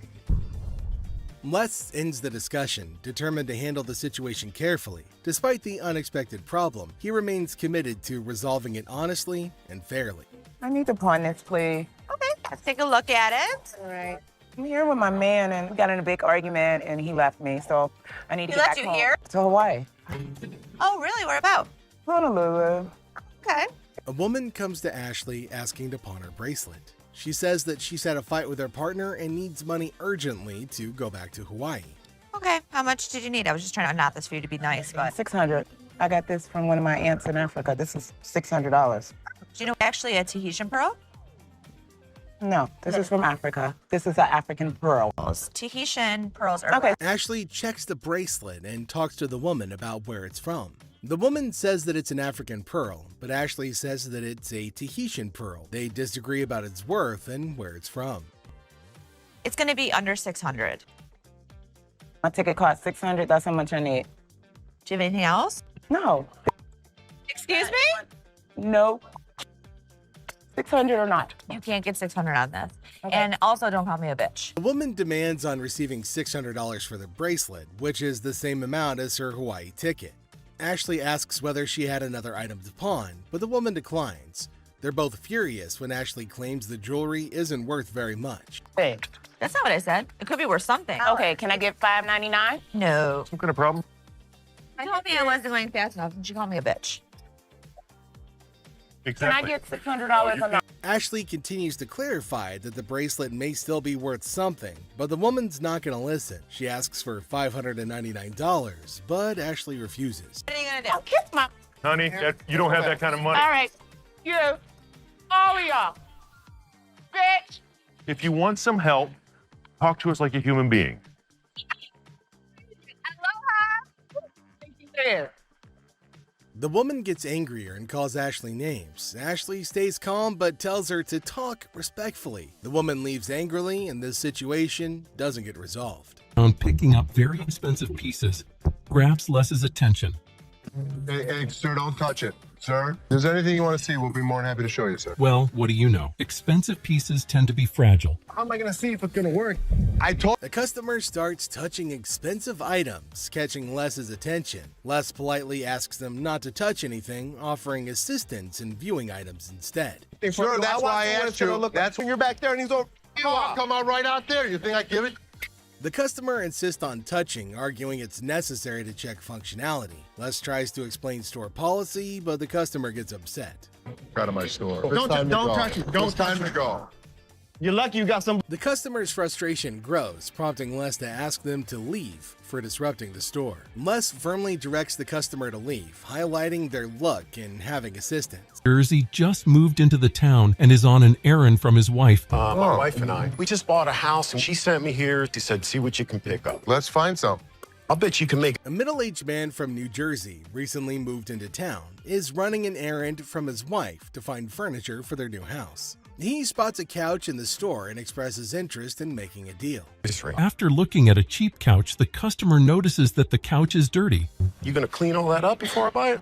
That's why it's so inexpensive. I gotta tell you, man, that's nasty. Our used furniture sometimes has things on. While checking the couch, the customer notices its dirty condition and questions if it'll be cleaned before purchased. The store attendant explains that the low price reflects its used status, which includes some dirtiness typical of secondhand items. Really? Well, I only got $200. After sitting down to give the couch a try, the customer begins being disrespectful to Les. And let me try this. What? My shoes are cleaner than this couch. Then don't buy it. Make me a deal. I got cash in my pocket, man. Wow. The man doesn't like how the couch looks and tries to pay less for it with the money that he has. He starts being rude, saying bad things about how dirty the couch is and insulting the store. I bet you're the mother that's been sitting on here farting. This was actually my couch. We had a reupholster and I gave it to Ashley. When the comment reaches Ashley, Les's daughter, Les has enough of this customer. Is that your daughter? That's my daughter. She must be nasty too. The customer's derogatory comments extend to Ashley, Les's daughter, who works at the store. Les, the owner, has had enough and confronts the disrespectful customer, defending his daughter and the store's reputation. How we doing in the deal? Les decides to end the interaction, urging the customer to leave the store. The customer, unwilling to change his behavior, decides to go elsewhere, ending the encounter on a sour note. Excuse me. Hi. Hi, I have a question for you. Yeah. Okay, I went to get my purse back to make my payment. She's telling me this is expired. That's my purse right there. That one right there, black one. So I want to know why it's out there. A girl approaches Ashley in the pawn shop with a question about her purse. She claims that her purse, which she points to, was wrongfully labeled as expired, and she demands to know why it's out for sale. My purse right there. How do you know that's your purse? Because I know my purse. Here's the money. I want the purse. Want that? If you don't give me the purse, I'm going to climb over the counter and get it myself. Give me my purse. The girl argues that the purse refers to her and displays money as evidence of access. She becomes furious and threatens to jump over the counter if she fails to obtain her purse back. Getting over there and get my purse for me? Okay, first of all, it's not your purse. How do you know it's not my purse? Because I look at it. If you want to buy it, I just want to look at it and make sure it's not mine. Okay, first of all, I'm not. Ashley contradicts the girl's assertion, saying the purse wasn't ever pawned and is not related to her. She encourages the lady not to speak rudely and offers to show her the purse if she's got an interest in purchasing it. Purse, or I'm going to climb over that counter and get it myself. What's it going to be? The situation increases rapidly as the girl becomes more aggressive, threatening physical action to reclaim her purse. Ashley remains firm and asks her to leave, but the girl refuses and becomes physically confrontational. Walk yourself out, yo. You. Walk yourself out. You know to see with that pole, right? Go. Go where you got to go. I'm going to kick your ass away. Go. Ashley insists that the girl leaves and calls for assistance to remove her from the premises. The encounter ends with the girl being escorted out of the shop, but not before she makes further threats. Doing good, man. The guys usually just call me down here anytime they get anything with strings on and they need. A person expresses their willingness to help whenever there are items with strings that need appraisal, indicating their expertise in valuing such items. I don't believe I'm holding this in my hands. Mary Ford's Les Paul. This is. The person marvels at holding Mary Ford's Les Paul guitar, expressing disbelief at the opportunity. They acknowledge Mary Ford's significant contributions as a singer and guitarist, particularly alongside Les Paul. Every hit. Questions arise regarding Les Paul's relationship with the guitar, with mention of his dissatisfaction with Gibson. There's a suggestion to test the guitar to ensure that it's fully functional. The decision is made to plug in the guitar and test it out. And after testing, it's confirmed that the guitar works perfectly, eliciting satisfaction and relief. All right, so it works? Yeah, it works. With the successful test, it's affirmed that the guitar is in good working condition, marking a positive outcome to the evaluation process. I was coming to pawn my ring because I have to. Les attends to a customer who urgently needs money to pay her rent. She hopes to pawn her ring for some quick cash. Les examines the ring closely to confirm its authenticity, which seems to upset the customer. She points out features of the ring to prove that it's genuine. How do I know? All you have to do is look at the holes in the back. Okay, how much did you want, man? $200. $80. After the very weird episode, Les makes the lady an offer which doesn't sleep well with her. I'm not just about to let you have this for The customer requests $200 for the ring, but Les offers only $80, mentioning how much he thinks that it's worth. Buying it, you're just pawning it. The woman demands Les give her what she came for. Unfortunately for her, The customer rejects Les's offer, stating that she paid $500 for the ring and insists on a higher amount. However, Les remains firm at his valuation. Here you go. Yeah, I want to find it. Okay. So you gonna give me $200 or not? Les almost gets a hit to the face when he refuses the violent customer, an action that serves as the last straw before she got kicked out. Les repeats his offer, leaning into a tense moment where the customer becomes aggressive. Ultimately, Les decides to eject her from the shop, ending the encounter. You guys seen the 32 Roadster? I haven't seen it, son. Someone probably stole it. It was parked in the warehouse. How could someone steal it? A high-tech thief could get into this warehouse easy. Rick becomes anxious when he learns that Corey took the expensive 32 Roadster to the gym, fearing potential damage to the valuable merchandise. Have you guys seen the 32 Roadster? I haven't seen it, son. Someone probably stole it. It was parked in the warehouse. How could someone steal it? A high-tech thief could get into this warehouse easy. All you have to do is cut a hole in the roof and lift it out with a helicopter. To pick the lock and... The conversation shifts to the possibility of the Roadster being stolen, with various theories proposed, including high-tech theft methods like using helicopters or hacking into security systems. Roadster around? I'm not driving it around. I just took it to the gym. That's driving it around. The thing is in perfect condition. What if you wreck it? What if you ding it? What if you scratch it? I'm not an idiot. I'm your partner. Rick says he didn't drive the Roadster just for fun. He says he only took it to the gym. He defends himself from being called careless. He reminds everybody that he's a partner in the business. I can't believe my dad's giving me a hard time about this. I mean, what's the point of owning a pawn shop? Tensions raise between Rick and his father as they argue over the handling of the Roadster. Rick feels frustrated by his father's skepticism and restrictions, questioning the purpose of owning a pawn shop if he can't enjoy its items. Later found out that the car was not nearly worth $68,000. His expert had failed to notice that the car was a hot rod. Later, Rick learns that the Roadster is worth a lot more than he realized, valued at nearly $68,000 due to its hot rod modification. So what can I help you with today? Got this ring right here. See how much it might be worth. Okay. I also wanted to know how much you guys... A customer brings in a ring for an appraisal and to inquire about pawning it for cash. He seeks to understand its value and potential loan amount. What are you talking about? You said you were coming in to get a receiver. Why'd you take my ring? Well, I wanted to see how much it was worth. Bull. Why'd you take my ring? Yesterday you said you needed bike parts and didn't have the damn money. And all of a sudden you got my damn ring. The problem started when Les checked the ring to see how much it's worth. The customer thought Les was being sneaky and not telling the truth. She got more and more upset, saying that Les took the ring without asking her first. All right. What? All of a sudden. Boom! Punch his head. The situation gets tense as the customer becomes aggressive, ultimately punching Les in a sudden outburst of rage. Well, he's the one that gave it to me. That's hers. Just give me my ring. Just give him the ring. All right. Despite the argument, Les decides to return the ring to the customer to defuse the situation. The customer leaves the store, bringing an end to the tense encounter. I've seen people fight.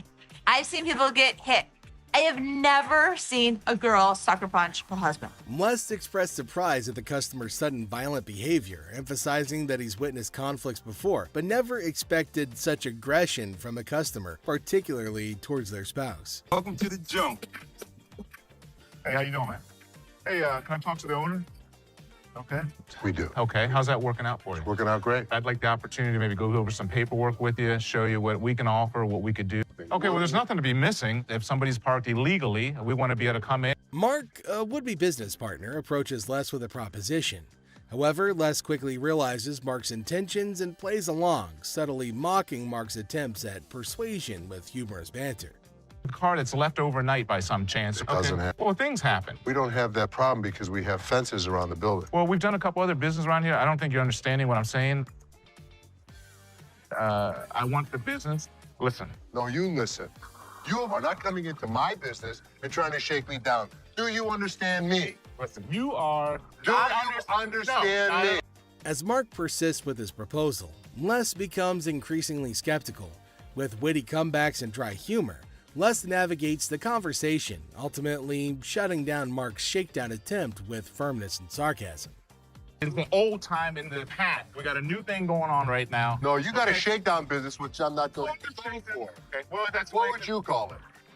I call it a business opportunity. I'm not interested. You old man, You're taking me down. Do you understand that? No, Will you escort your gentleman out of here? I'm not being anybody right there. Les asserts his authority and refuses to be intimidated by Mark's persistence. Their exchange escalates comically, with Les confidently asserting his position and dismissing Mark's offers with disdain. Of course you're not. I'll be back in. All right, come on back. And him, man.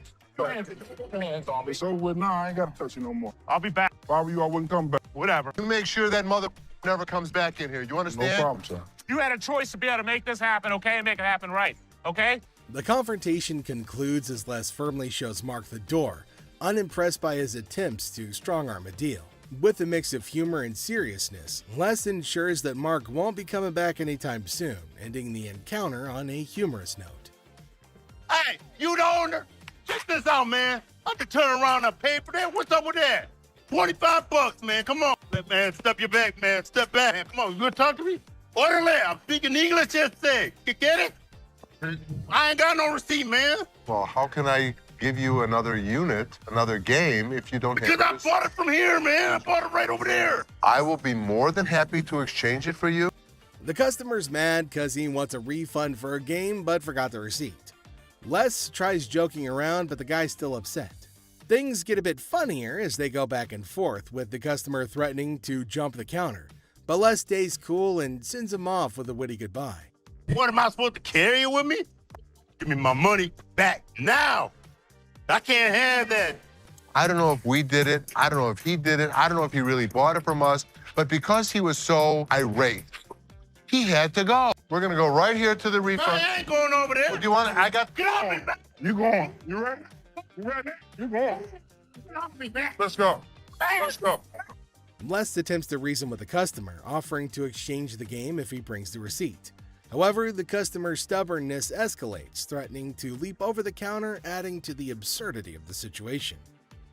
You going? I ain't going nowhere. Have a nice day. Have a receipt. See you later. Bring the receipt. Bring the receipt. I don't want to play. We don't like you either. Man, keep the game. Thank you. Merry Christmas. You got a bad attitude. As the confrontation reaches its peak, Les decides to escort the customer to the refund department. The customer's resistance continues, resulting in Les ultimately dismissing him with a sarcastic farewell, ending the encounter on a humorous note. Hello. Hello. How you doing? Good, how are you? All right, trying to get this watch sold. So what can you do for me with this? What are you looking to do with it? Trying to get some money for shoe shopping and just some extra money. Need to get back home. You see how it's faded in the back? Mm-hmm. See how it's not working in the front? Okay, well, I need something. I mean, I came all the way here. Like, are you gonna give me gas? What I'm trying to tell you is I don't have any money to get back and forth. A desperate woman tries to pawn a worn-out watch to fund her shopping spree, but Seth's not having it. With deadpan humor, he rejects her offer, triggering a hilarious spitting out of olives moment, a bizarre twist in the negotiation. Unless you're going to leave your job and take me home, then you need to do something with that. I'm not giving you anything. There's nothing you can do? What are those? Olives, why you want? I don't want any. Thank you. Man, touch me. Get your banana shirt having ass off me. Don't touch me. Don't touch me. What I just said. Told that bitch I need gas to get home. Give me. Undeterred by the olive incident, the woman demands cash for gas, prompting Seth to stand his ground with comical indifference. Their banter escalates as the woman's frustration mounts, culminating in Seth's sassy retorts and firm eviction. Hey, oh, you gonna sit my over here, you old stinking ass dirty bastard. Thank you. Need you. You bitch, cause I'll never be back up in this bitch. Promise? Good. I don't want you as a customer. All you do is run your mouth. Promise me you'll never come back. As the woman storms out, Seth bids her a not-so-fond farewell, relieved to see her go. With humor and sass, he ensures that she won't be back anytime soon, leaving the showroom olive-free and entertained by the absurdity of it all. Sibling dynamics take center stage as Ashley confronts brother Seth, sparking a family feud over art preferences. Watch Les the pawn shop detective figure out a mystery with messy DJs and laptops held captive. See the suspenseful investigation unfold right here. Laugh and cringe as a shouting woman causes trouble in the pawn shop, making Seth and Les really mad. Then a guard shows up and there's a surprising twist outside. Okay, I went to get my purse back to make my payment. She's telling me this is expired. That's my purse right there. That one right there, the black one. A meticulous lady strides in armed with confidence and a fake receipt, proclaiming ownership of a purse. Little does she know that Ashley is the store's memory bank, fully aware of every item in its rightful place. The girl in her eagerness attempts to vault over the counter, unaware that Ashley, the guardian of scams, is on duty. It's my purse right there. How do you know that's your purse? Because I know my purse. Here's the money. I want the purse. That bag was never in pawn. If you want to buy it, I just want to look at it and make sure it's not mine. Undeterred by gravity and common sense, the girl persists in her charade. However, Ashley stands firm, recognizing the futility of the scam and the level of wrongness involved. It's like trying to sneak a peek at the answer key when the teacher is watching. Yeah, that's not happening. First of all, don't talk to me like I'm an idiot. Give me my purse or I'm going to come over that counter and get it myself. oh my God. Get your hands off me. Have a nice day. Let's go. Walk yourself out, You. With a swift resolution to this failed escapade, the girl finds herself unceremoniously escorted out of the store. Lesson learned: Ashley's scam radar is always on, and jumping over counters won't get you far in this pawn-filled drama.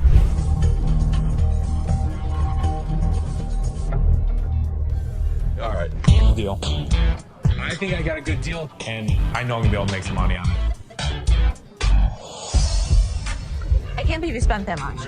Whatever, Ash. I am fuming. My brother just spent $800. Enter the family feud. Ashley drops the bomb on her brother Seth, calling him a hypocrite. But why? Well, he casually throws around $880 for a painting, while Ashley, according to her, can't even snag a deal for $30. Sibling dynamics at their finest. But he'll yell at me over a $30 buy. Excuse me, Seth. What, Ash? I was just out there watching you do a buy for $880. So instead of working, you're watching me. I was out there, and you bought something for $880 when you gave me such crap about that $30 roulette table. I'm not buying plastic.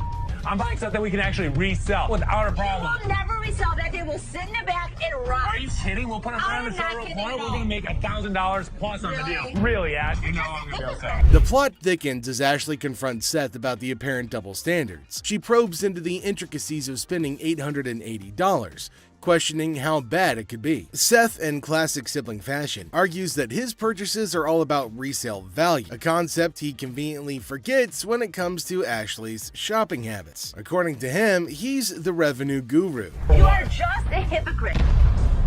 She was just being ridiculous. I just want her to stop talking. Ash, what do you want from me? Apologize to me. Apologize? Apologize that you're such a hypocrite. You know what, Ash? I'm sorry. I'm sorry that you're a bitch. You, Seth. You're such an ass. I am not going to forget the situation anytime soon. Seth better watch his back. Things heat up as Ashley demands an apology. Seth takes a nosedive into being the ultimate a-hole, apologizing for an $880 buy. Oh no. Instead, he hits her with a sorry not sorry for her supposed attitude, topping it off with a charming label. Well, let's just say that it rhymes with witch. Sibling rivalry reaches a whole new level on this show. There's two guys out here that are saying they were scammed out of their laptops, and that whoever did it is working with one of our guys. You want to come out and talk to him? All right. Thank you.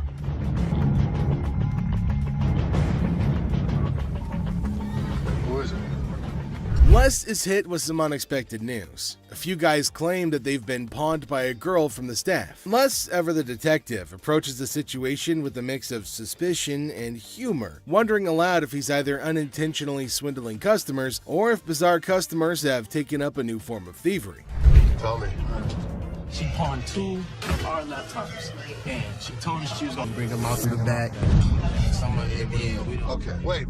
You pawned something? Yes, she had to take it to When did you herself. pawn it? Today. Today. She Okay. had to take it to herself. And the money? Yes.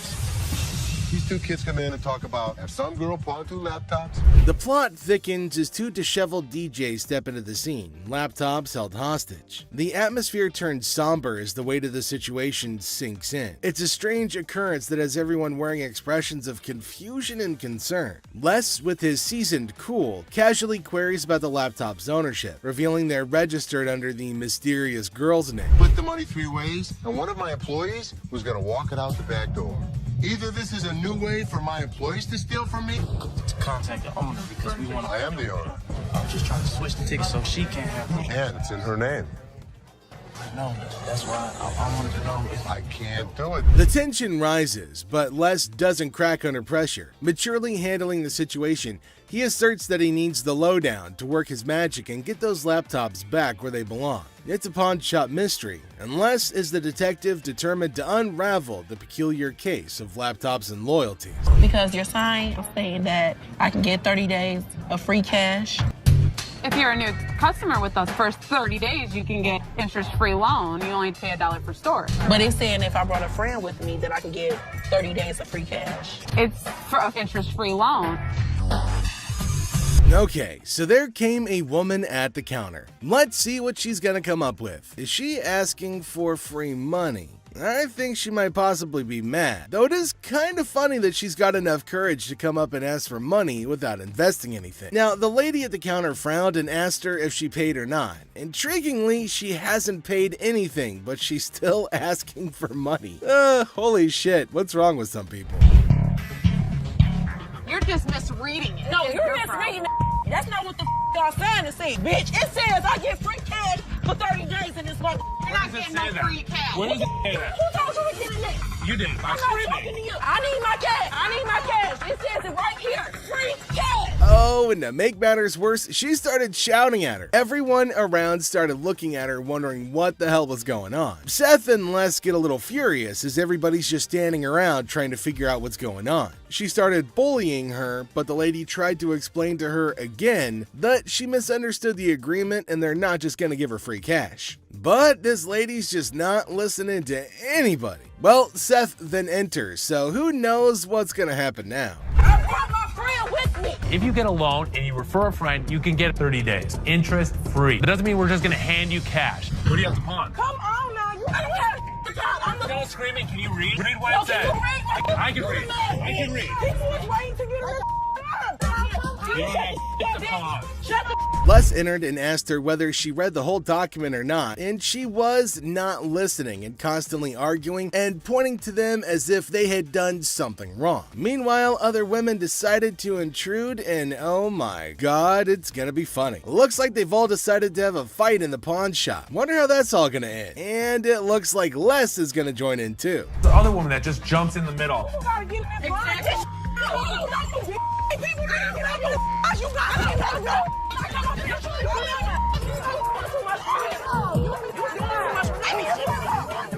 Leave me on the lawn, bitch! Leave me on the lawn, bitch! I'm from the way, bitch! All you need to do is read.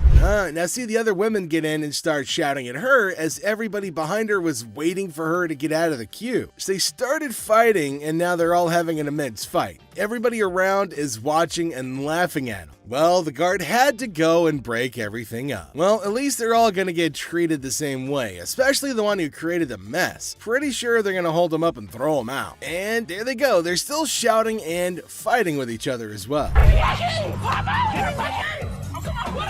They really wanted to go at it, so we let them go at it in the parking lot for a little minute. All I saw was ass cracks and elbows. They were sent outside and they started beating on each other, holding each other by their hair and hand. They beat the crap out of each other and people around them were just watching and waiting and having a curious but funny conversation about their nonsense. Talk about a hella cringe episode. It's Robert. Nice to meet you. Nice to meet you, Dennis. Yeah, I got an item here. Might be interested in. Okay, so there's a guy coming into the pawn shop with something in his hand, maybe a poster. But what's it for? He came to Seth and the other man and showed them this poster. Now it feels like they're interested in it and there might be a handsome deal between them. Detroit Lions players had signed. Did you drag it in? So during the flood, I seen it down there, and that's when I pulled it out. She went down there and she supported these people, and while she was walking the picket line, she would gather signatures. You got Williams over here. That's what, Steve Farkas? This is the first time a guy actually brought in, and I just got on the picket line because I'm on strike right now myself. We've been on strike for almost 3 months now. $1,000. He started describing the poster that's mainly about the protest of people in history, and it's got lots of signs of well-known people and has got a lot of worth. He explained everything in one go and demanded a heavy amount for it as it was really valuable to him. Seth told him that it's got some stains on it, and it's no doubt the same poster of historical strike, which made it worthy, but for him, it might make a lot of difference. Hate the condition of it. I understand, and I You gotta understand when it comes down to collectors, everything is about condition. Absolutely. And I'm sure if your dad saw this, jump on the heartbeat. Seth and the man explained that it's not about the worth that he's asking for in terms of thousands of dollars, but it's also about the condition of the poster, and it's not in a very good one. The man is continuously arguing that it's got signs all over it. If Les has seen it, that he'll definitely be surprised and definitely pay more than $1,000. Well, as for Les, he just came in. Sharper. They need to make an effort to close these deals quickly. Through my research in that, I seen personally that one just like this, mint though, and he got $950 for it. Right, man. So if that was mint, why would you want $1,000 for this? He only had one signature. I have at least a dozen. But with this tear up here, Yeah, and the and condition it's in, the water stain on the bottom, it's just a hard thing to sell. Yeah, but even though it's in this condition, how many of it exist? Very rare. And it's uncertified. Right. You know. I'll sell for $5. Les judged the entire piece and told him that he's asking for too much, and later on they further described that it's torn from the top and the bottom, and it's also got damage and they can't pay more for it. But he still won't agree to pay for it. But he did say that he'd charge $500 off of the amount, but they couldn't reduce it any further. Value? Let's make a deal. $75? No way. Who's gonna buy it from you? I'll just put it back in my basement, let it collect dust. Offering you just $100 cash money right now wouldn't make a difference, you're saying? 200. Nobody in life is ever gonna offer you more than us. According to Seth, it's a historical and cool piece and might be a profitable deal for them. So he asked the man if they'll pay $750 for it. But the man was stunned and said that they're paying too little. He said that you should pay more, but Les is arguing that no one can pay you more than them. You change your mind, we'll honor the 100. Which would you prefer, 520s or a $100 bill? 520 seems like more, wouldn't it? 520s. That's to me. 520s right now. 100 hours. Take it or leave it. 520s. I got Got a deal. $100. Thank you. All right, man. Thank you. There's no question, it's a one-of-a-kind piece yet. It's a little bit of damage on it, but it's got a lot of autographs. I know we're gonna make a profit. He asked for $200, but no, it's not going to be a good deal, and they told him to leave. The man in need got a severe shock and held up the poster thinking. Les again said that they can't pay more than $100, and after some time of quietness, they agreed to the deal. Finally, the happy deal was made. So there's a man, probably an attorney with two ladies along, coming inside towards Les at a pawn shop. Now, Les knew about it before. He asked for Les, and fortunately, he was at the counter. He asked why they had arrived at the store. She's retained me to represent her in regard to a ring. Okay. My client brought in a $10,000 ring here, and she wants to either collect the remaining money owed to her on the ring or get the ring back. She's got a receipt right here. This is a counterfeit ticket. He said that he came here for the ring, which they bought from these ladies for $10,000, but they didn't pay and gave them the receipt. Now, he put up the receipt and showed it to Les and accused them of cheating and stealing from the women and taking their expensive ring. But Les was cool and controlled his anger. Whoever produced this ticket didn't understand this is the amount of numbers that are here. Okay. Number two is state law mandates that we print the law in a 12-point font. Okay. This is much smaller. That is some bull.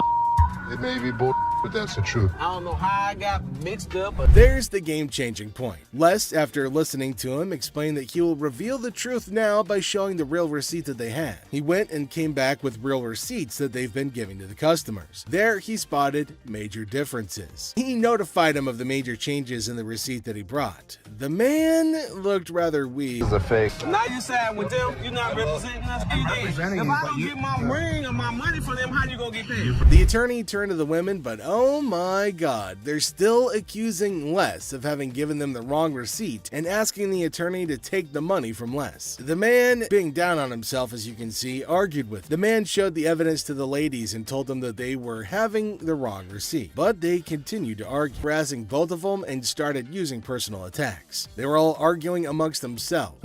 Pretty crazy. The attorney went back as he can't do anything for the ladies. How are you? I'm doing okay.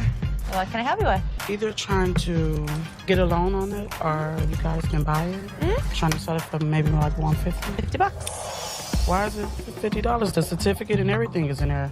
And the bag costs actually way more than that. Well, if you can tell, it's actually stained. Okay. All through here. I'm trying to sell it for $150 or get a loan for $75 instead of the $50. Yeah, I wasn't interested in more than 50. If you know purses, then you know the. As our unsuspecting customer strolls into the kitchen at chaos, little does she know what's cooking today. Ashley, patiently bracing herself for another round of absurdity, politely inquires about what the customer's looking to offload. The girl, blissfully unaware of the purse's actual value, confidently suggests a price that's almost a steal. It costs way more than. Okay, but I'm not going to pay you for the amount that you think it's worth because it's stained. This is not one of the newer ones. This is not this season. I know about purses. It was torn. It was stained. It's not even the last season's bag. The thing is old. But you still willing to buy for $50 though, so if it wasn't worth. And now the plot thickens. The lady asserts that if Ashley truly understood purses, she'd gladly accept the offered amount. However, Ashley, standing firm in her claim that the purse is torn and not worth more than $50, creates a hilarious clash of valuation difference. We even say $50. So they didn't say it wasn't worth. Can I talk to somebody else? I don't want to talk to your pepperoni looking ass. Can I get somebody? My pepperoni looking ass. Pepperoni ass? I don't even know what that means. She take a look at her own ass. Can I get somebody else to talk to? It don't even matter. I don't have to talk to you. And I don't talk to you either, so why don't you go home? Leave Can our I store. talk to somebody else? Why do I have to talk to you? Because You I'm the disrespectful. manager. I'm disrespectful and you call me a pepperoni ass? Ugly ass bitch.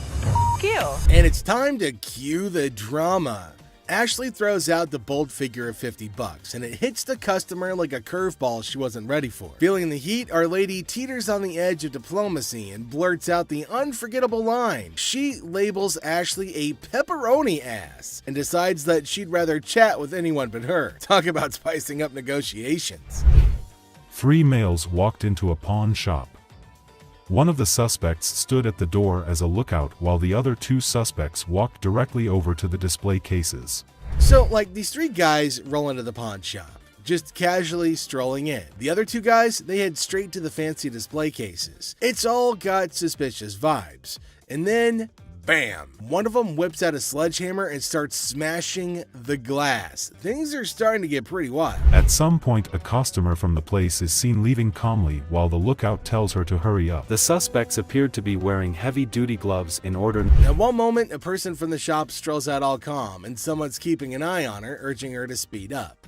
The people thought to be involved seem to have on these tough gloves, maybe so they don't get any cuts. Not to get cut while removing the glass from the cases. Both suspects placed the jewelry and many other valuables in the bags. So when they took off the glass from the cases, both of them put the jewelry and lots of other valuable stuff into bags. After that, they hightailed it out of the store in a black Mercury Marquis. Case at?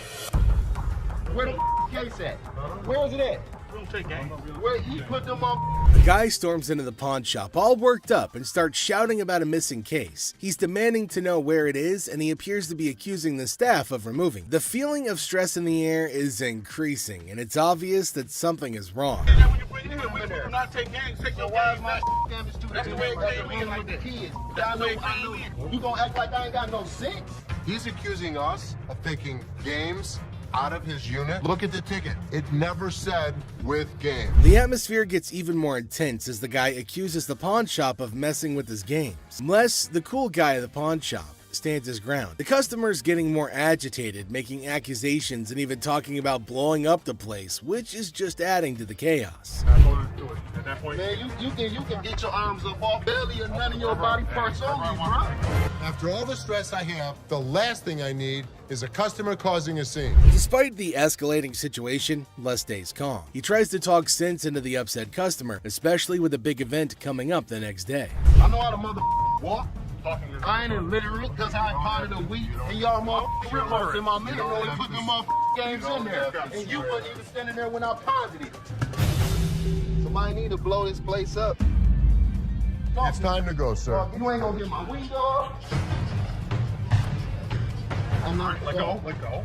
Can I get my week? Don't get it for you, don't worry. You're making a threat like that? The situation becomes alarming when the upset customer makes a threat to blow up the place. Les, rightfully concerned about the safety of everybody, asks the guy to leave. Security becomes a priority, and the customer's demand for his belongings takes a backseat to the potential danger that he's creating. It's a challenging moment for Les, who's just trying to manage the chaos caused by an irate customer. How's it going, man? What's going on, man? Everything good. How about you? I'm doing good, man. What can I do for you? Let me at least like 400 for this watch right here. What can I do for you today? Can I get like 400 for this watch right here? It's worth $820. Les, chilling at the pawn shop, notices a guy walking in, watch in hand. Les, being friendly, asks how things are going. The guy, hopeful, wants $400 for his watch. Les, the cool pawn detective, calmly discusses the watch's worth, revealing it's valued at about $82. Hey, man, tell me the truth. What'd you really pay? Telling you the truth, man. Come on, give me four for this watch, man. Come on, man. We deal in high-end watches. This was worthless. Nothing for us to deal with. Come on, give me like $450 for this watch. Why are you yelling at me? Oh, I got a baby on the way, dog. Congratulations. I'm sick of living at the crib, man. My girl on my head. The negotiation heat rises as the guy insists on $400, but Les suggests $7. The guy, pleading and sharing his life story about a baby on the way, asks for $400 again. Les stands firm, offering him the same price, which leads to a bit of yelling. The guy, feeling frustrated, calls the place bull ass and expresses his discontent. You want $10? I don't do it $10. I have no idea. Go to Coney Island.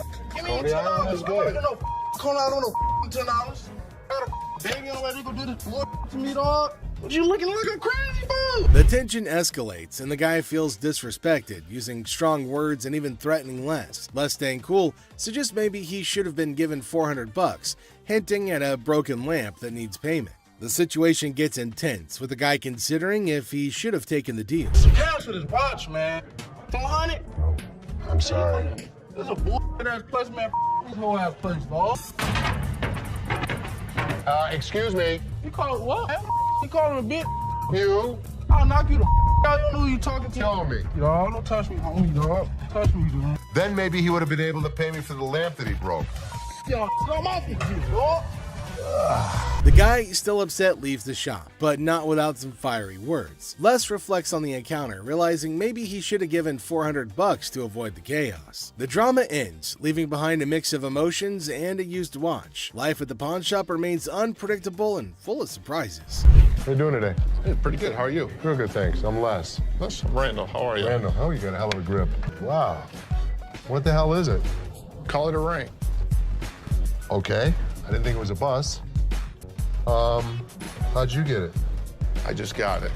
This guy smelled like a brewery. Okay. How much did you want? I'd like 500 for it. Why? Why? Because I need it. Yeah, I got get 2 DUIs. A person walks into the pawn shop, catching Les's attention. Things start getting interesting right away. The person wants $500 for a ring and shows it to Les. Les, being curious, asks where the ring came from and why they want to sell it. The person gets really mad when Les asks questions. The intensity in the air rises as the person angrily explains why they're selling the ring. Les stays calm, making it a surprising and dramatic moment in the pawn shop. Well, if it was gold, I'd give you more than 500, but it's not real. I know it's worth $500 and you're gonna give me 500. Well, actually, if this was gold and it was brass, it had no value. I understand. You have court issues. The problem is, I need $500 for it. I'm sure you do. Man, I don't know why you As the conversation continues, Les drops a bombshell. He tells the person that if the ring were real gold, he'd offer a whopping $2,500. Feeling a glimmer of hope, the customer suggests, just give me the $2,500 then. Expectantly awaiting a positive response, Les, with a touch of humor, reveals the harsh reality. He explains that the ring is fake, not even worth $500, and he won't pay that much for a counterfeit ring. You gotta give me something for it. I can't give it to you. I'm sorry. Give it to me anyway. Man, you can give me something for it. No, you give me something Just don't for beat it. on the glass. This guy was drunk. You give me that ring back. Give me that. It's the. I ain't going nowhere. Man, get away from me. Get out of here! I go You man? In the midst of the ring discussion, a security guard quietly enters, taking a position behind the customer. The customer, desperate, pleads with Les to give him something for the ring. But Les, staying true to his detective skills, rejects the plea, emphasizing the ring's fake nature. Les, sensing trouble, comments that the customer seems drunk, adding another unexpected twist to the escalating situation. As the rejection sinks in, the customer, unable to contain his frustration, sits on the floor, declaring that he won't leave. The tension peaks as he becomes increasingly aggressive. The guard steps into action, forcefully dragging the defiant customer out of the store. But despite being escorted out, the customer continues to yell and make a scene. Oh boy. I see you sweating. Yeah. Must be hot outside. No, I was doing karate outside. You're doing karate? And judo. I'm Bruce Lee's sister. Really? Yeah. As the door jingles, a woman strolls into the pawn shop rocking winter clothes in the summer heat. Now she's chatting with Les, teasing him about the sweltering weather. She even claims to be a martial arts pro, throwing around Bruce Lee's name. The banter kicks off with a request for a karate move demonstration. She said she was Bruce Lee's sister. So what you got? The atmosphere takes an unexpected turn when the woman unveils a unique item, a mysterious fox mink. Les, unfamiliar with such creatures, engages in a lighthearted conversation to understand more about this fox mink. The woman, with a hint of mystery, reveals her intention to sell it. A mink fox? I don't know. I'm not into animals. I've heard of fox. I've heard of mink. So fox mink. Did you want to pause? As the conversation unfolds, Les dives into the details of the fox mink, trying to grasp its worth. The woman shares anecdotes about the origins of the item, painting a vivid picture of its history. Les, playing the role of the detective, subtly negotiates and gathers information to figure out the best deal. So, how much did you want for it? $50,000. The encounter concluded with the woman deciding to part ways with her fox mink. Les, using his seasoned charm, finalizes the deal.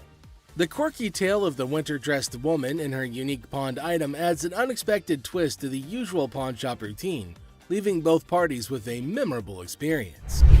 Woman comes in to sell me a high-end bottle of liquor. Ma'am, I'm Is that what you're saying? You have no respect.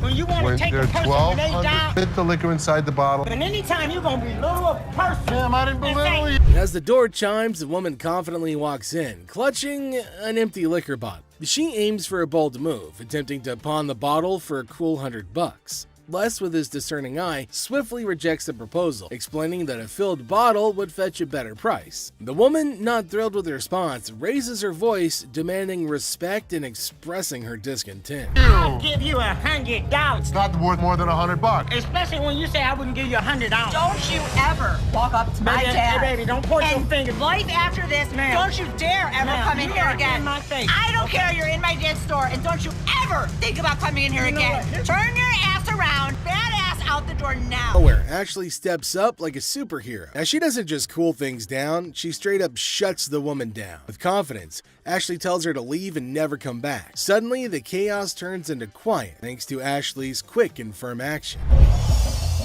Son of a bitch. Where the hell is he? Rich! He's on the floor. People are waiting to pay us for their merchandise. He's not there. We're losing money. I'd had Rich's back. In the heart of the pawn shop, Les faces a moment of frustration and disbelief. The absence of Rich, a trusted ally for over 2 decades, leaves Les feeling betrayed. The urgency of customers waiting to make payments adds to the tension, and the weight of loyalty becomes a central theme in this unexpected turn of events. Since the first day he came here, over 20 years ago. I feel betrayed. Didn't I just have an employee meeting to tell everybody that they need to step up on their game? I'm watching you and Bobby J talk to these 2 girls. You're out there trying to sweet talk them, trying to bull with them. I'm looking for you in layaway. Where the hell are you? I gotta sit in layaway all day long and just wait for something to happen. As the minutes tick away, the atmosphere inside the pawn shop grows more intense. Les reflects on his long-standing support for Rich, highlighting his sense of loyalty that spans a quarter-century. He recalls a recent employee meeting where he emphasized the need for everyone to step up their game. Disappointment and frustration seep into his words as he confronts the situation, a pawn shop mystery intertwined with personal and professional loyalties. I'm watching you and Bobby J talk to these two girls. They're out there trying to sell their jewelry. You're out there trying to sweet talk them, trying to bullshit with them. They end up walking out the front door. You put me in a position that you were the next to go. In this pivotal moment, Les delivers a stern warning to a fellow employee, Bobby J. The scene unfolds with Les observing interactions and attempts at sweet-talking customers. The threat of termination looms as he recounts the consequences of letting down the team. The dialogue underscores the severity of the situation and the potential impact on job security. Tension rises as Les grapples with the repercussions of the unfolding events. Rich, I'm out. Tell your dad to off. You up your job. As the confrontation escalates, Les draws a line in the sand. The ultimatum is clear: compliance or termination. The final seconds capture the raw emotion and frustration of a loyal employee who feels unappreciated and misunderstood. He knew he was in trouble once we walked through that door. Joe, what did you steal from me? Tell me the truth.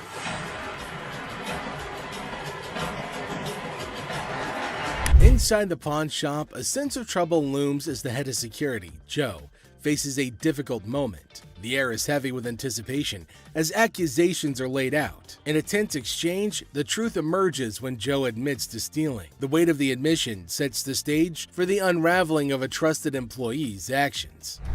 The detectives call in uniformed officers to put the cuffs on. And then he reaches into his pocket and pulls out an assortment of jewelry worth over $7,000. As the admission hangs in the air, the situation takes an unexpected turn. Detectives call in uniformed officers to apprehend Joe. A place built on trust is now shaken to its core as the true extent of the betrayal unfolds. You go this way. This is my loyalist point, my head of security, a guy that I trust. The arrest unfolds and reality sinks in for the pawn shop owner. The disbelief is evident as a devoted employee, the head of security for the previous 3 years, is carried away in handcuffs. The emotional weight of the betrayal is clear in the owner's voice, which expresses the anguish of putting trust in someone who later proved dishonest. If he was, he could be anyone.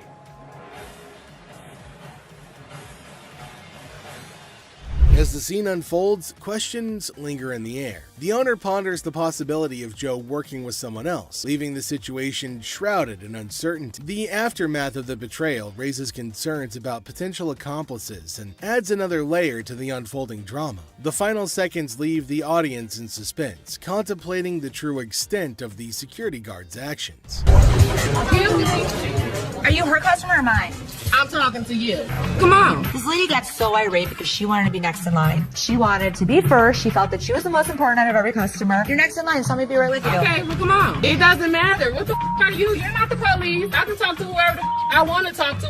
What are you going to do? You offer it now. In the opening scene, Ashley is at the counter with a lengthy line of customers. A sudden disruption occurs when a black woman attempts to cut in front of everybody else. Ashley confronts her, asking, "What are you doing?" The woman becomes upset, but Ashley firmly asserts, "You can't do that stuff here." Goodbye. Come back here. Let's talk right now. Take the receipt. What would you like to do with it, ma'am? I want to pay. Well, you have to go to those windows. I'm not, no. I come to this line any other time. Not at this window. It's Okay, well, I'm not going to stand in the line. in the wrong line. Get in the other line. And I'm not going to get in another line. I'm going to walk straight up to the damn window. We won't take The woman continued standing in line at the counter. Les approached her, inquiring about the situation. She explained that she wanted to pay, but refused to move to the next window. Les informed her that in the pawn shop, crossing others in line isn't allowed, emphasizing the importance of waiting your turn. care of you. Well, y'all just only come. See this lady here? All the other customers. Okay, and I always come to this line. I'm sorry. You have to stand in the other line. Okay, well, I'll be back before y'all close. You can do whatever you want in this line. She can't. Can't wait your turn. We'll be back later. Following the interaction, the woman eventually complied and moved to another window. Les, taking action, instructed the workers at that window not to accept their payment. He firmly directed the woman to wait in line like the other customers, reinforcing the shop's policy on fair and orderly transactions. Thank you, sir. We appreciate it. Thank you. Thank you. Thank you. Yeah, jackass. Take your Bitch. Take Yeah, that's you. and get it to You. Yeah, make me. We don't, Sir, we don't want please. this. You can take this stuff. Sir, and sir, put it where the listen. sun don't shine. Listen. I don't know what the problem was. As the interaction begins, the customer expresses gratitude, but the tone takes an unexpected turn. Tensions rise as the customer's language becomes confrontational. The shopkeeper, addressing the situation calmly, refuses to tolerate mistreatment. The dynamics shift from appreciation to conflict, showcasing the challenges of customer service in a brief yet intense moment. Came in here, tried to spend my money is what I did. That's what I did. Okay. And instead of trying to come in here, I'm not even talking to you. I need a liver transplant. Why? Seriously? They didn't even look at these cards. Sour Patch Kids. The narrative unfolds with the arrival of another customer, visibly intoxicated. The shopkeeper navigates the encounter with a mix of tolerance and assertiveness.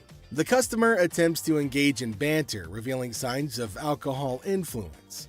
The shopkeeper, unswayed, maintains composure and subtly addresses the situation, highlighting the challenges of dealing with individuals under the influence. I'm not even out here trying to get this $30. Not paying on my... $50 for that. Jeff, take him out, please. This better not put it in your car.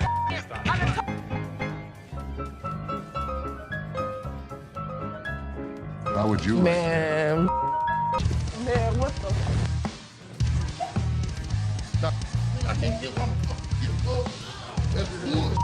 In this segment, a discussion ensues about cards and a potential liver transplant. The shopkeeper encounters a situation where the customer's intentions are unclear. Misunderstandings arise, and the shopkeeper skillfully navigates the conversation. The dialogue touches on humorous elements while portraying the complexity of communication in a retail setting. I might not make it in this time. What Is it, ma'am? Is it? I don't know. You tell me. Man, come on, you the dude with the ponytail? The wife's racking my nuts on the telephone constantly. Just tie 2 earrings in your ears. Does it matter? Just take it off, put it with mine a little bit, let it get a little bit more weight to it, and go ahead and give me my money. Does that make sense? Right this way. Man, you can't come back. Damn this! Go out my way, damn one of y'all touch me! I'll break this. I'm more than happy to go to the ends of the earth for you. When you come in like an ass, you be walked out like an ass. The scene takes a surprising turn as the atmosphere shifts. The shopkeeper reassures the customers that, despite challenges, the store is dedicated to going the extra mile for them. The encounter, starting with tension, concludes with an assurance of excellent service. This final part encapsulates the roller coaster of emotions within a brief time frame, showcasing the highs and lows of customer interactions. You need some help today? Man, how you doing, brother? What's the deal on this TV here? This TV right here is $400. $400? Yeah. I was in here 2 weeks ago, sold you this mother for $90. Now you gonna ask me $400 for it, man? In the electronics section of the store, a customer named Robert engages in a conversation about a TV with the store employee. The casual tone sets the stage for what seems like a routine interaction. The customer questions the TV's price, sparking a humorous recount of a previous encounter where he claims to have purchased the same TV for a lower price. Are you kidding me? So you're making a $310 profit off me? Bull, man. Can I help you? Who are you, man? I come in here 2 weeks ago, just like I told this gentleman. Do something with your hair, man. And then y'all gonna sell it for $400. You gonna make that much profit off me? As the dialogue unfolds, the customer expresses dissatisfaction with the marked up price, claiming the store will profit significantly from his purchase. A manager steps in, attempting to resolve the situation. Tensions rise as the customer questions the legitimacy of the price hike and demands a resolution, emphasizing the financial disparity between his purchase and the intended selling price. Brother, where's your receipt? Can you not understand English, my brother? No, I can't, my brother. I don't believe that he wants a TV for nothing. I'll just take the TV, man. No.